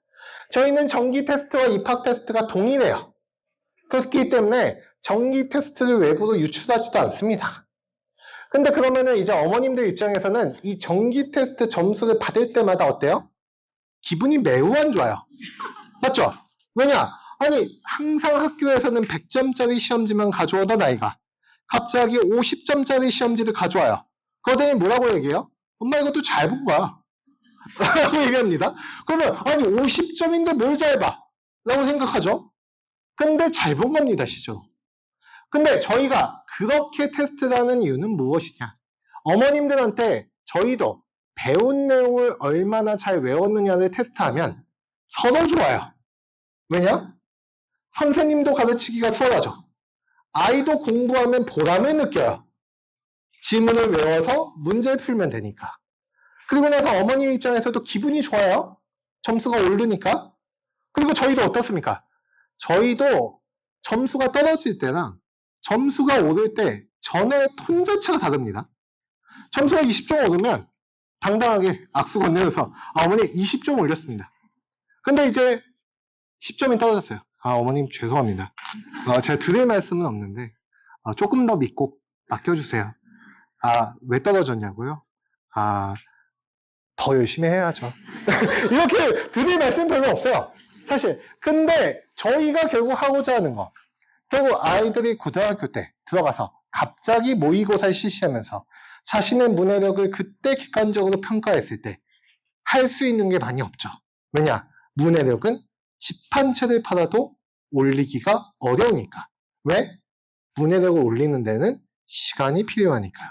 근데 다행히도 우리 아이들은 초등학교 고학년입니다. 아직 시간이 많이 남았어요. 하지만 이 모의고사 점수는 어떻습니까? 모의고사이기 때문에 점수가 아주 천천히 오를 겁니다. 떨어지기도 하고 오르기도 하고 왔다 갔다 하면서 오를 거예요. 근데 저는 괜찮다라고 어머님들한테 말씀을 드리고 싶어요. 왜냐? 국어 점수는 원래 천천히 오르는 것이고 집 한 채를 팔아도 올리기 어려운데 다행히도 우리는 집을 팔지 않았습니다. 맞죠? 그렇기 때문에 아이들한테 충분한 시간이 주어지고 올바른 교육만 할 수 있다면 아이들의 점수는 꾸준히 오를 거다. 그걸 믿고 아이들을 한번 보내주시면 어떻겠느냐. 그렇기 때문에 저희 역시도 이 배운 내용을 얼마나 잘 외우느냐 라는 테스트의 방향으로 선회하는 것이 아니라 새로운 글을 얼마나 아이들이 잘 읽고 자신의 문해력을 바탕으로 비문학 지문들을 얼마나 잘 분석해내가면서 문제를 해결할 수 있는지를 끊임없이 테스트하고 그걸 아이들의 어떤 문해력 지표로 삼아서 저희가 아이들을 학습하고 있다. 그리고 나서 그러한 학습을 하기 위해서 아이들한테 꾸준히 주간 테스트 점수와 그리고 과제 점수를 엄격하게 관리합니다. 그래서 분당원 같은 경우에는 대치원과 마찬가지로 80점을 넘지 못한 학생들은 수업이 끝난 후에 재시험을 치르도록 하고 그리고 매 주마다 조금 더 명확하게 아이들의 상태를 문자에 적어서 전달할 수 있도록 하고 그리고 나서 아이들한테 과제 클리닉, 글쓰기 클리닉, 정기평가 클리닉 등의 다양한 클리닉 제도를 활용해서 아이들이 어려워하는 부분이 있으면 보조적으로 도와준다는 거죠. 그 과정을 통해서 아이들이 기파학문회원이 지루하고 어려워서 떠날 수는 있겠지만 떠나지 않고 기파학문회원을 믿고 아이들이 계속 교육을 했다면 언젠가는 점수가 반드시 오를 수 있도록 그런 학원이 될 수 있도록 저희가 수많은 학원들이 있는 와중에 그래도 참고 견디면 값진 보상을 얻을 수 있는 학원으로 기억에 남고 싶다. 이게 저희 기판학문회원의 원장이자 그리고 여러 선생님들이 추구하는 교육의 방향입니다. 그래서 저희 기판학문회원 같은 경우에는 이제 입학 테스트가 예정이 되어 있습니다. 현재 이제 입학 테스트는 4월 2주차에 갱신된 시험이에요. 그걸 테스트를 보고 나서 6월 2주차 때 짝수달 두 번째 주차에 테스트가 갱신됩니다. 그리고 나서 제가 이 테스트는 어머님들한테도 이야기하는 게 테스트를 보고 나서 탈락해도 된다. 아이들이 다른 학원을 다니면서 봐도 됩니다. 아이들한테 초등 문해력을 평가하는 이런 형태의 시험이 거의 없기 때문에 아이들한테 꾸준히 보면서 문해력을 평가할 수 있도록 아이들이 그냥 집에서 공부하더라도 테스트를 꾸준히 봤으면 좋겠다는 마음이 저는 그냥 개인적으로 있어요. 그래서 어머님들께서 그리고 이제 저희가 이번에 이제 오늘 설명에 참여해 주신 분들은 입학 테스트를 이제 무료로 이제 볼 수 있거든요. 그래서 아이들을 데리고 아이들한테 돈가스 사준다라고 데리고 와서 이제 한번 테스트 보고 이제 귀가하는 길에 뭐 이제 좀 이야기를 나누시면 조금 더 이제 좋지 않을까 이런 생각이 듭니다. 자, 저희 문해력 경시대회에 대한 간단한 안내만 하고 마무리해 보도록 하겠습니다. 제3회 초등 전국 문해력 경시대회가 있어요. 자, 25년 8월 10일 광복절에 운영이 됩니다. 응시료가 35,000원입니다. 제가 정한 거 아닙니다. 네네. 하지만 이 금액을 받아도 사실상 마이너스예요.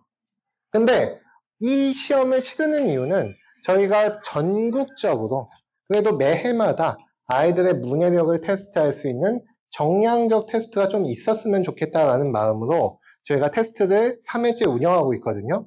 그리고 저도 그냥 이제 대치원에서 주로 감독을 많이 했었는데, 저희 아이들이 이제 뭐 대치 중학교를 비롯해서 중학교, 대학교에 이렇게 대관을 하고 시험을 보면 엄마 손을 아이들이 붙잡고 이제 수능을 보듯이, 그리고 이제 진짜 수능도 아닌데 진짜 막 엄마하고 막 포옹하고 들어가고 막 이상한 뭐 진풍경이 펼쳐져요.